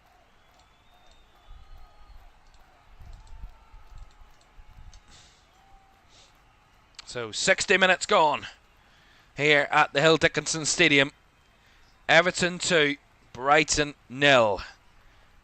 Goals from Iliman Ndiaye and James Garner, both set up and assisted by Jack Grealish. And Everton are flying high. The sun's come out on Merseyside. Well, the sun seems to be shining on the blue side of Merseyside so far this weekend. And that's going to be a foul to Everton. Yankuba Minta penalised for that one as he tried to win the ball back. Daniel says, went to the kitchen to grab a beer and therefore missed Garner's goal. How was it? Yeah, it was a cracking finish. It was good play. They kept it alive from what was good play down the right side between Ndiaye and Barry. And it was Grealish. He held it up. You think he's going to maybe cut inside, have a go himself maybe, or whip the ball in.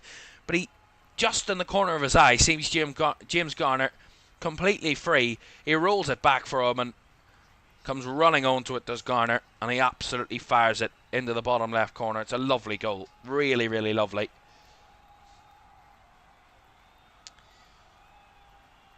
That's a nice reverse touch there from Danny Welbeck round the corner. O'Reilly out wide to Minta. Yankuba Minta has been the real target for Brighton today. Referee says play on, no foul. Brought down. That's going to be a corner. Jack Grealish back there putting in a challenge. Fabulous. See this again. Yankuba Minta down the right hand side. He gets the better of Garner. Garner goes down wanting the foul. He wasn't fouled. Yankuba Minta breaks past him, and then Jack Grealish has to do a bit of business and comes in with a great challenge. Puts it behind for the Brighton corner. Only their second corner of the game. They've played well, Brighton. Again, it's that end product that's lacked so far in this game. There's still more than enough time to change that, though. Corner here, right hand side. Whipped in with the right foot. Cleared away at the near post by James Garner.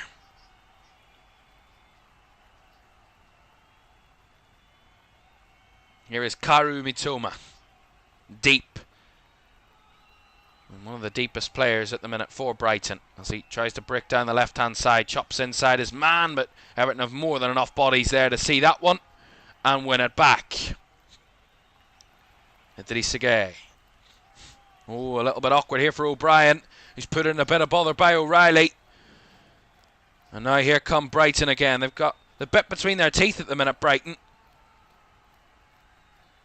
Like a seagull with a bit of bread. They are not giving up on this. And at that moment, it turns out Everton came away with a free kick. James Garner was given a yellow card a few minutes ago, by the way. For Everton. So it's first yellow card of the season, and it was for dissent, I'm hearing. So Garner booked. As Everton are going to make changes then. The new centre forward, Tierno Barry, is going to be coming off. Beto's going to replace him. And Carlos Alcaraz is going to replace Iliman Ndiaye, who, as I said, his name will be written in the history books It already is in the history books, but it'll be written again as the first person to ever score in a Premier League game at the Hill Dickinson Stadium for Everton Football Club. And he's replaced by Carlos Alcaraz, and Beto on for Tierno Barry. Do some refreshments for David Moyes and his team. Pickford fires it long down the right side, and header straight out of play there by Jake O'Brien. 25.5 minutes to go in the game, and Everton in a commanding position.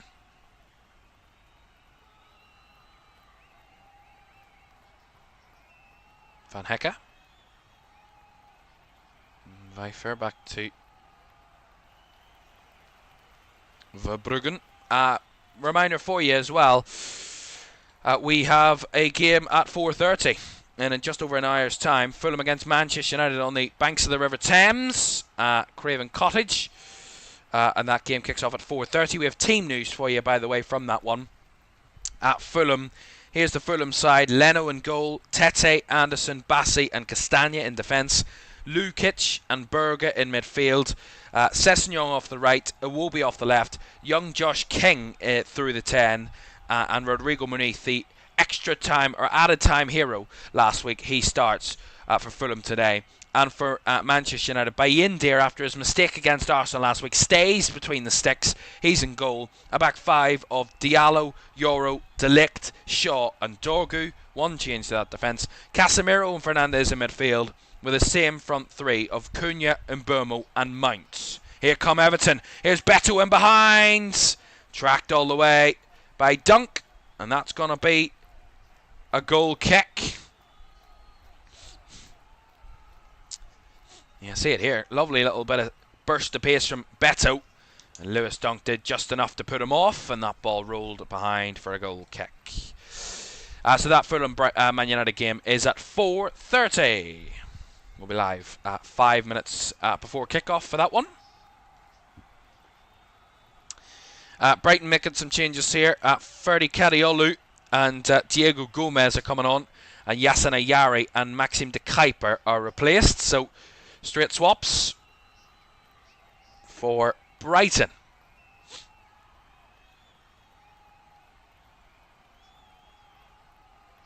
Long ball forward, and that one goes straight out of play for a throw to Everton from Verbruggen's kick.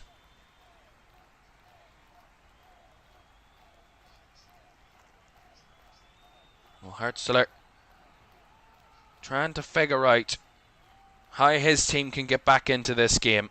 How they can try and cut this deficit. That's what he's sitting, trying to ponder on the sidelines.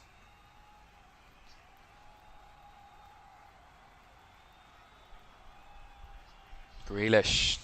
Dewsbury Hall there just about holding on to it. Keeping a hold of it, by the way, on that occasion.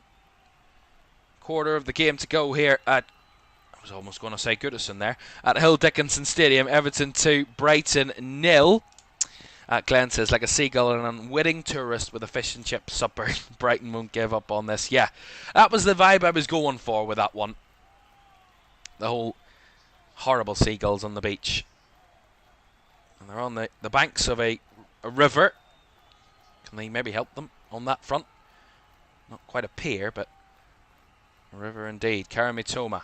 Ball into the box here from Diego Gomez. It's forced a header out of Tarkovsky. And James or Jack Jordan Pickford to make the catch. Get myself muddled up there. So there's a player gone down here for Everton, so Jordan Pickford's going to send that one flying out for a throw to put it out of play. So Idrissa Gueye trying to help out Tim Irabunum here, who's gone down, maybe with a bit of cramp.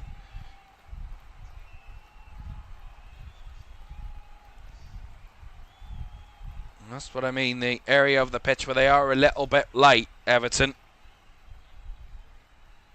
in the midfields.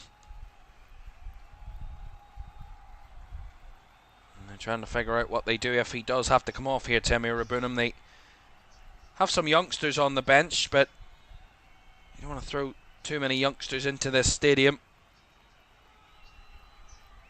Harrison Armstrong amongst them that can come on, but Dwight McNeil's there as well. He can play in midfield, but he's more of an attacking midfielder. Might need to be a bit of adjustment there from Everton if they are going to make a change. Are going to need to make a change.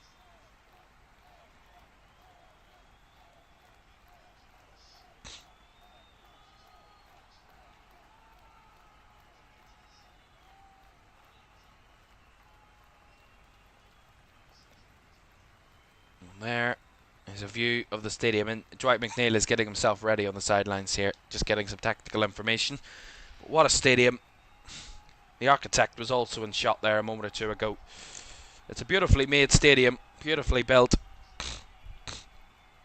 And they've been building up to it for a few years.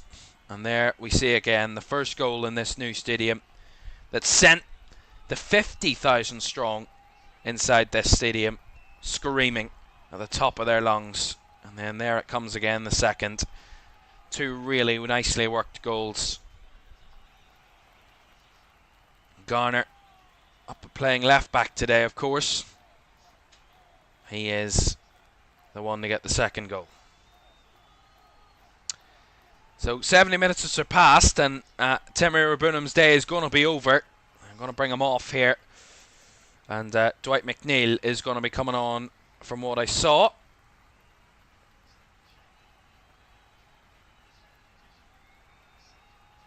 So it's going to be a swap there for Everton. Dwight McNeil on for the Toffees then.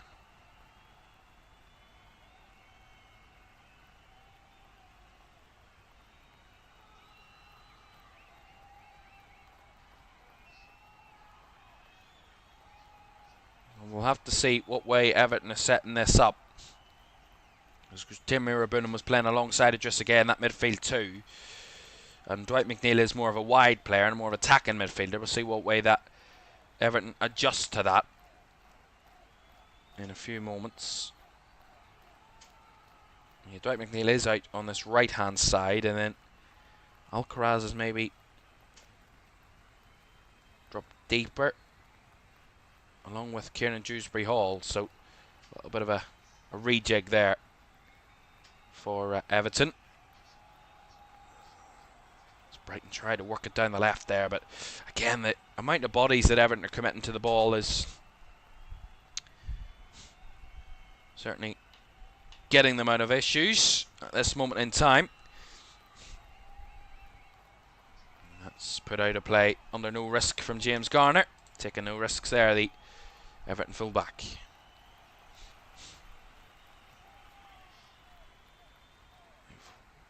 Won the ball back straight from the Brighton throw-in with Grealish. Ball comes all the way back to Michael Keane, and now Jordan Pickford. Right, Reece says, do you know Mark Obridge? Not personally, but I do know of him, yes. Reece says, where's Raul Jimenez? Jimenez is not involved for Fulham today, which I thought was a bit strange indeed, but I believe he might be injured as well. Oh no, he's on the bench. He's on the bench. He's on the bench for Fulham today. Traore, Smith Rowe, Wilson. That's a strong bench from Fulham, to be fair. And we'll see them a little later on. 4:30 kickoff there at Craven Cottage for you. And our second of our double header of action today on LFS. Diego Gomez to Karu Mitoma. Laid off to Welbeck. Nice work from Brighton there. Out wide to Minte. Taking on his man. Gets it across. Away by Tarkovsky again. He was the first to it to get it away for Everton. And the ball will go out of play for a throw to Brighton. Time running out for Brighton to try and get themselves back into this game. Well, this will be the first ever competitive game at Everton's Hill Dickinson Stadium. Just one of the 10 clubs to have played at 2 different permanent home grounds in the Premier League have lost their first such game at their new home. The other 9, 1-5, drawn 4. with Southampton going down 2-0 to Chelsea at St Mary's in August 2001, as the only one that has lost their first game in a new stadium in the Premier League.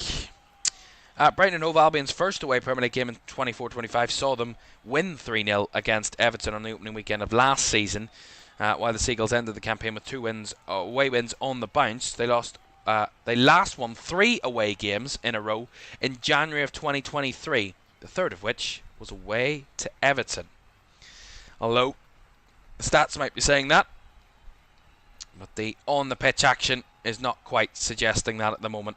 They're trying, Brighton, but at the minute Everton just look too strong in those areas and look too confident to let this slip at the minute. They don't look under any duress, but a goal could change that. Van Hecke switching it out to the far left side for Mitoma. Mitoma with the outside of the right boot cross. It's fallen to Minta at the back post. Challenge blocked. It's a handball. It's going to be a penalty. Stuart Atwell points to the spot. It's a penalty to Brighton. Kieran Dewsbury-Hall calls for innocence. It was a penalty given against Everton they weren't happy with on Monday night. And it's a penalty against them tonight. Or today. See this again. And Kuba Minta. He's turning away. His arm is here from Dewsbury-Hall. He does use his arm. It's really close. I think this one's harsh, but if it's been given, I don't know if it is overturned. Oh, it's harsh. This is a big moment. He's a couple of yards away. It's not quite the distance of the one on Monday night. But is it a clear and obvious error from Stuart Atwell, the referee? I don't think so. I think if he thinks that's a penalty and a handball, I think that's fair. But his arm isn't away from his body, but his arm is there and trying to block it as he's turning away, and it does hit his arm and deflect. But we're in this area of a grey zone of, is that a penalty or is it not? We don't know anymore. But Stuart Atwell pointed to the spot, and the VAR has said it is a penalty. They have agreed with the on-field decision. So a penalty to Brighton. This to try and get them back into the game. Jordan Pickford saved them in the first half. Danny Welbeck missed the sitter in the first half. They're facing off again. Can Danny Welbeck convert from the spots for Brighton to try and give them any sort of belief here? Boos from the home crowd. Welbeck against Pickford. Taking his time. Saved by Jordan Pickford. Danny Welbeck cannot convert. And some will say justice has been done to that harsh penalty. But Jordan Pickford, he didn't put really much behind it, Danny Welbeck. He knew where he was going. He dived the right way, Pickford. He kept it low. It was perfect for the keeper. He kind of just side-footed it, really, Danny Welbeck. Wasn't the greatest of all penalties. And it's really good from Jordan Pickford. Good save. Not a great penalty from Danny Welbeck. That was their golden opportunity to get back into the game for Brighton. It's just not going to be their day here. It's going to be Everton's day through and through, it seems. Here comes Jack Grealish. Down the left-hand side.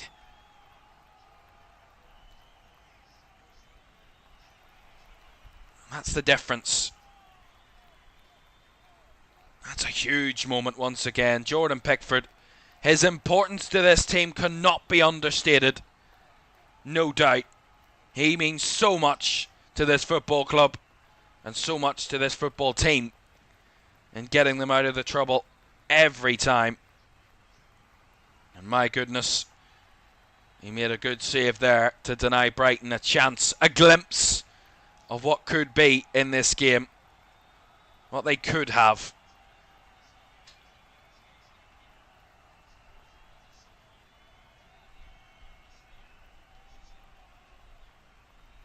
Fabian Hertzler will know that was their golden chance.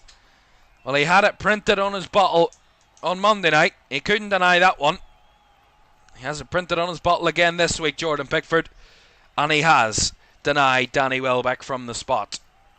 And Everton have a free kick here in Brighton's half. They've taken it short. Grealish drifting towards the box, gives it out wide to Dewsbury Hall. He tried to slide for that challenge. Blocked at the near post. Calls a handball from the home crowd. Dewsbury Hall goes down. And he's going to win a free kick here for Everton. And Dewsbury Hall conducting the crowd, telling them to continue. Keep it up. Keep the shouting. The atmosphere in here is palpable. Fabulous. And that's never a handball. Dewsbury Hall has a free kick on the far left side here for Everton. If anything, they're growing into the game even more, Everton. Could possibly have a third goal on the cards coming here. Free kick, far left side. 5 Everton players in the box. 3 of which are defenders. Ball will deliver it in. Near post cleared away by O'Reilly. And seen out for a throw-in on the far left side. Just over 10 minutes to go here in the first ever game in the Premier League at the Hill Dickinson Stadium. Everton 2, Brighton 0. They've hit the woodwork twice. They missed an absolute sitter.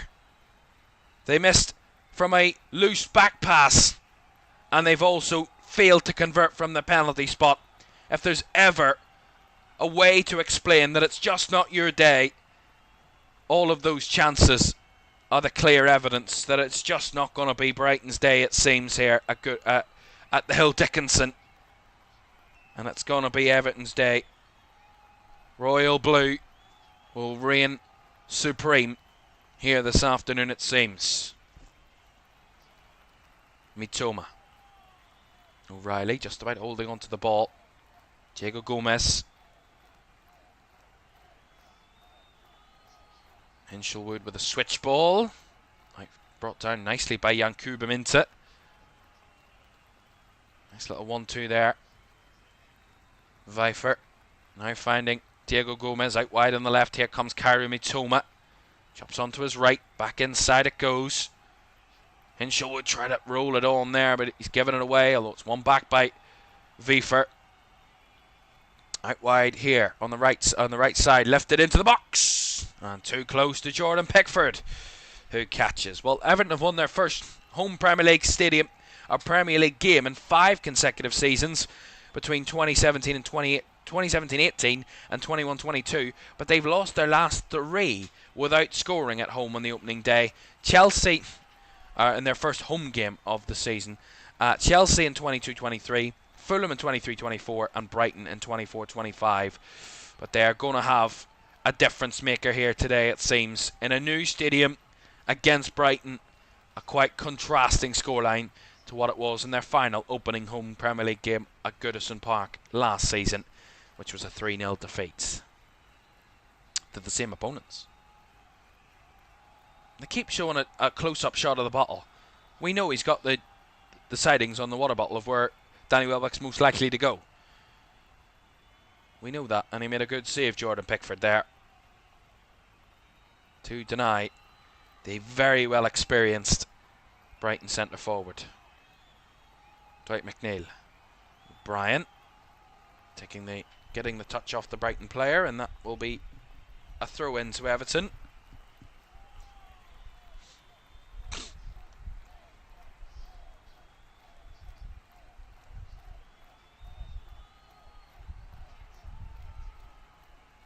Jordan Pickford has saved the most penalties as an Everton player in the Premier League era, overcoming Tim Howard's record of 7. Jordan Pickford's now saved 8 penalties in the Premier League. That's a great record. Fabulous. Here's Carlos Alcaraz. O'Brien down the right side.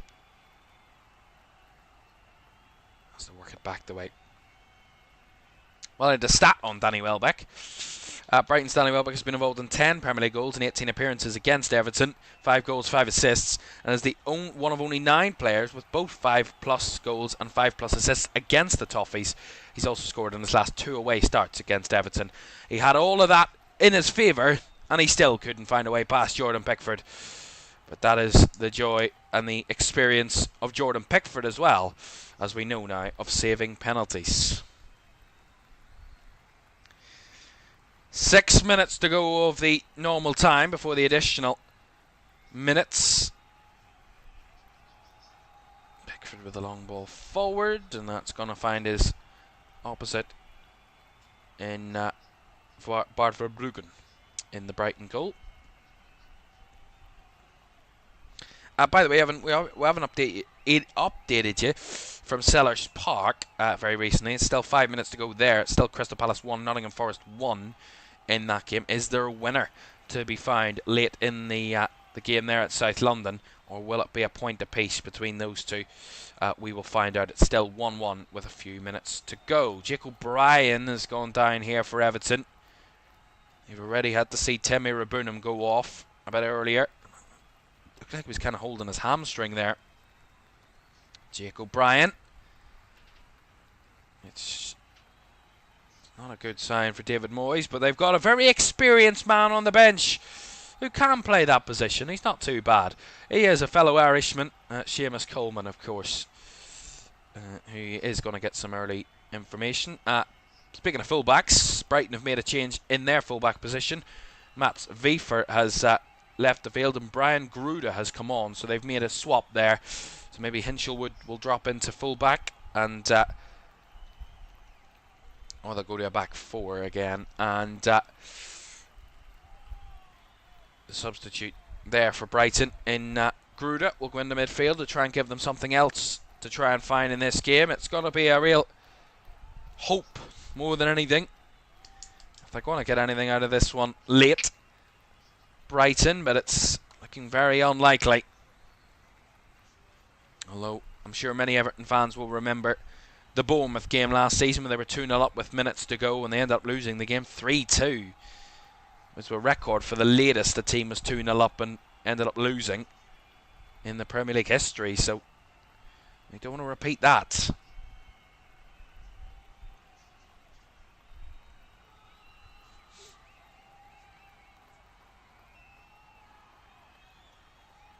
Van Hecke again trying that ball down the right channel, but Everton again in firm control of that area and they win it back. Idrissa Gueye, Carlos Alcaraz, Idrissa Gueye. It's all about managing the game now to the finish line for Everton. Don't give up any cheap chances, don't giving up any mistakes.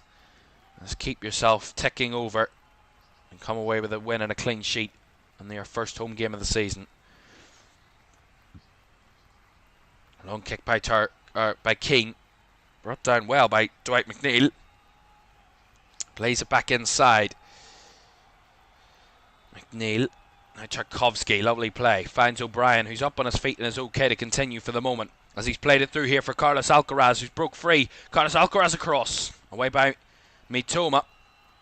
O'Brien into the box. Looking for Beto. It's fallen for Grealish. Jack Grealish cuts it back. Dwight McNeil. Shot had no power and a Beto on the turn. And he skied it over the bar. And he punches the ground. That was so much better again from Everton. They turn it on and they come alive. And Jack Grealish could have had a hat-trick of assists. He almost set up Dwight McNeil to have a goal there. Yeah, Grealish again taking his time. Takes the ball down. Stops time really. Cuts it back.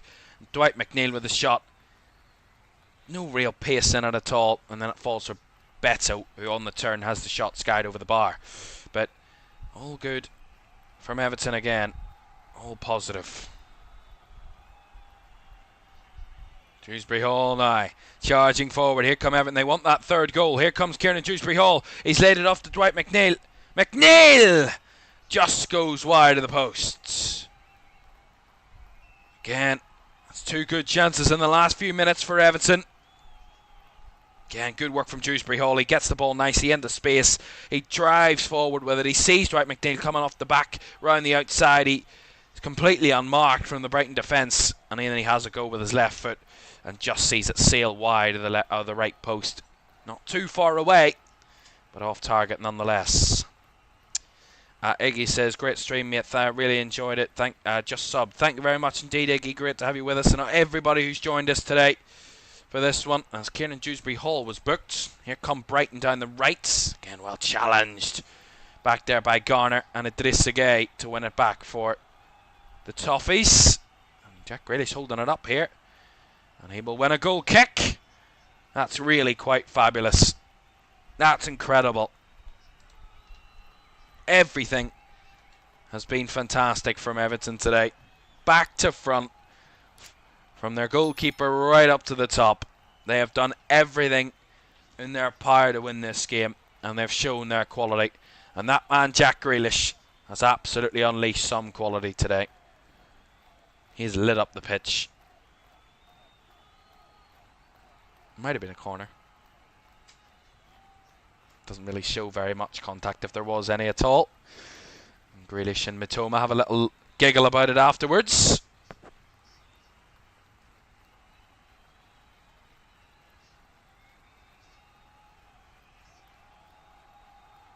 Some ball away here. Well, we talk about what it's all good for Everton, but what will it be for Brighton? They were denied 3 points late with a lead equaliser at the Amex last week, and they've been completely outclassed today in terms of the quality in the final third.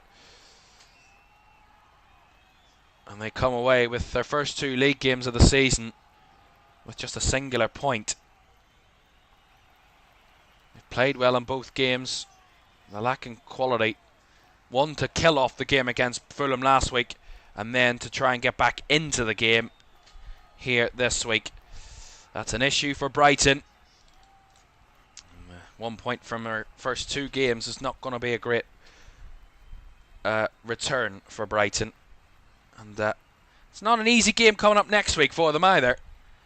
They have Oxford United away in the League Cup in midweek, and then they host Manchester City next Sunday afternoon as well, so that's going to be one to get excited for.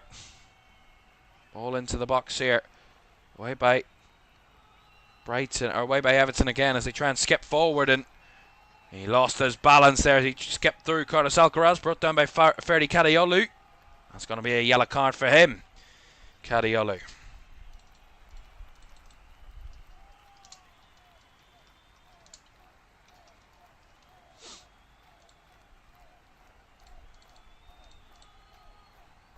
As I said, that's the second yellow card of the season by Ferdi Kadiolu, by the way. So away to Oxford United in the League Cup on Wednesday night. So quick turnaround and a trip to Oxford for Brighton. Some more movement, and then they're back down to the South Coast next Sunday as they host Manchester City at 2 o'clock. That brings them into the international break, and then their next 3 games after the international break are not any much easier either. They head to Bournemouth, host Tottenham, and then head to Chelsea in their first 6 games, Brighton. For Everton, this might be an uptick in them. They're also in League Cup action in midweek. They host Mansfield here at the Hill Dickinson on Wednesday night before they head to Wolves next Saturday. And then after the international break, it's a home game against Aston Villa, a trip to Anfield just across Merseyside in the derby on the 20th of September, and then a home game against West Ham before the second international break of the season for Everton. I wanted a foul there again, Brighton. A foul on Hinchelwood. There was really... And then Michael Keane, they're both battling for the ball. It was the one on Garner just outside the box that they're wanting, but he didn't go down, Jack Hinchelwood, so I think he can really argue about it. So, by the way, 7 minutes were added on, so 2.5 of those have already gone.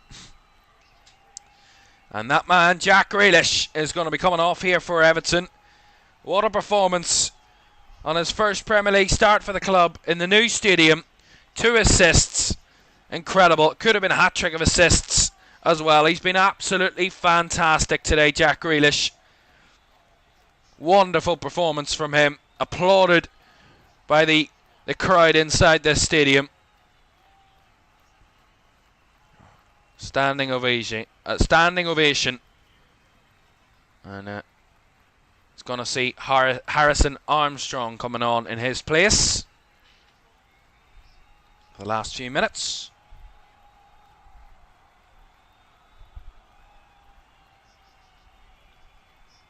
Harrison Armstrong, just 18. Born in the city of Liverpool from West Derby. 6'1" he is, and he was on loan at Derby last year. Has came through the Everton ranks, the under-21s, and has got his second involvement for Everton. He played against Bournemouth last season before he went on that loan.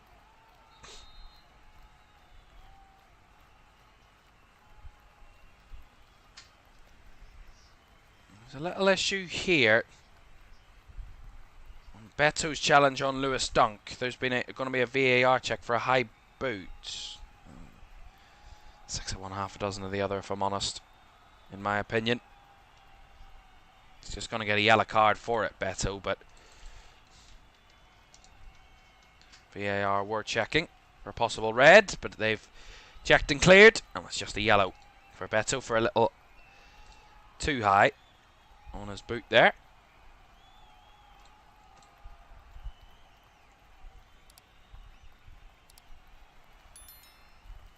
Brighton again, still trying to get the ball forward, still trying to attack Everton here. Still 2 minutes to go. But even a goal at this late stage would be surely too little too late, really, from Brighton on a day where they were looking to get their first win of the season. It's not been anywhere near their day in terms of their finishing. It's been really poor. There was a VAR check going on at Sellers Park, by the way, as well. I wasn't quite sure what that was about, but it wasn't for a goal, I know that much. It's still 1-1, and they're into additional time in that one, by the way. Good few minutes of additional time, as well as they are here at the Hill Dickinson. That's gonna be a great day for Everton. It is here at the new stadium. It's just gone full time at Sellers Park. It's finished Crystal Palace 1, Nottingham Forest 1. Goal from each team. One either side of each half, or either side of half time. Crystal Palace scoring in the first half through Ismaila Sarr, and Nottingham Forest equalising through Callum Hudson-Odoi in the second half. Means a point apiece there, those two from South London.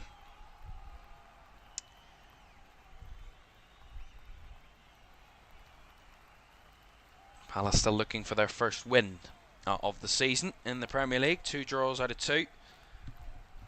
And 4 points out of a possible 6 for Nottingham Forest. A good start to the season for them. Last couple of seconds here at the Hill Dickinson Stadium this afternoon, and our first of 2 Premier League Watchalong commentaries this afternoon. And it seems like it's going to be a day for the history books for Everton. A day to remember. A day to never forget. And a day of delight for them.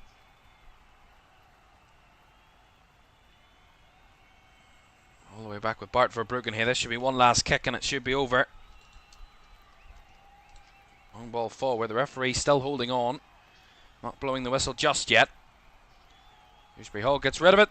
And there's the final whistle. It's Royal Blue that reigns supreme here at the Hill Dickinson Stadium. Their first in the new era. And this new stadium for Everton, and they're off to the most perfect start. 2 goals, a win, and a clean sheet as well. It had everything and anything, and Everton did everything they could to get the 3 points. A goal from Iliman Ndiaye that will find its way into the history books as the first goal inside this stadium for Everton. And that was followed up by a cracking finish by James Garner in the second half to seal the deal. Brighton had many an opportunity, many a chance, but they lacked the clinical edge in the final third to convert any of their chances. Day of delight for Everton on the banks of the River Mersey. They will be sailing their way home, all those Everton fans. Their weekend has been made. They're off to the perfect start in the new stadium. Final score at the Hill Dickinson Stadium. It's finished Everton 2, Brighton and Hove Albion 0. And there we go. That is our first 2 games of a 3-game Sunday action here on LFS, down and done and dusted. So Palace 1-1 against Nottingham Forest, and Everton 2, Brighton 0. Our next game, our double-header, sees Fulham take on Manchester United, and we'll be live for that in about 25 minutes time. Thank you very much for joining us. Quick look at the chat. Daniel says, thanks again for the great show. Thank you very much, Daniel. Glenn says, LFS, this was great. Please cover Everton every week and wear blue. It would suit you, sir. Thank you very much indeed, Glenn. We will try and cover as many teams as often as possible this season. And Everton, I feel, will be one of those teams I quite will enjoy watching this season. Thank you very much for joining us. As I said, it's Royal Blue that reigns supreme. A great day for Everton in the Hill Dickinson Stadium. They're off to the very perfect start. We'll see you shortly. Bye-bye.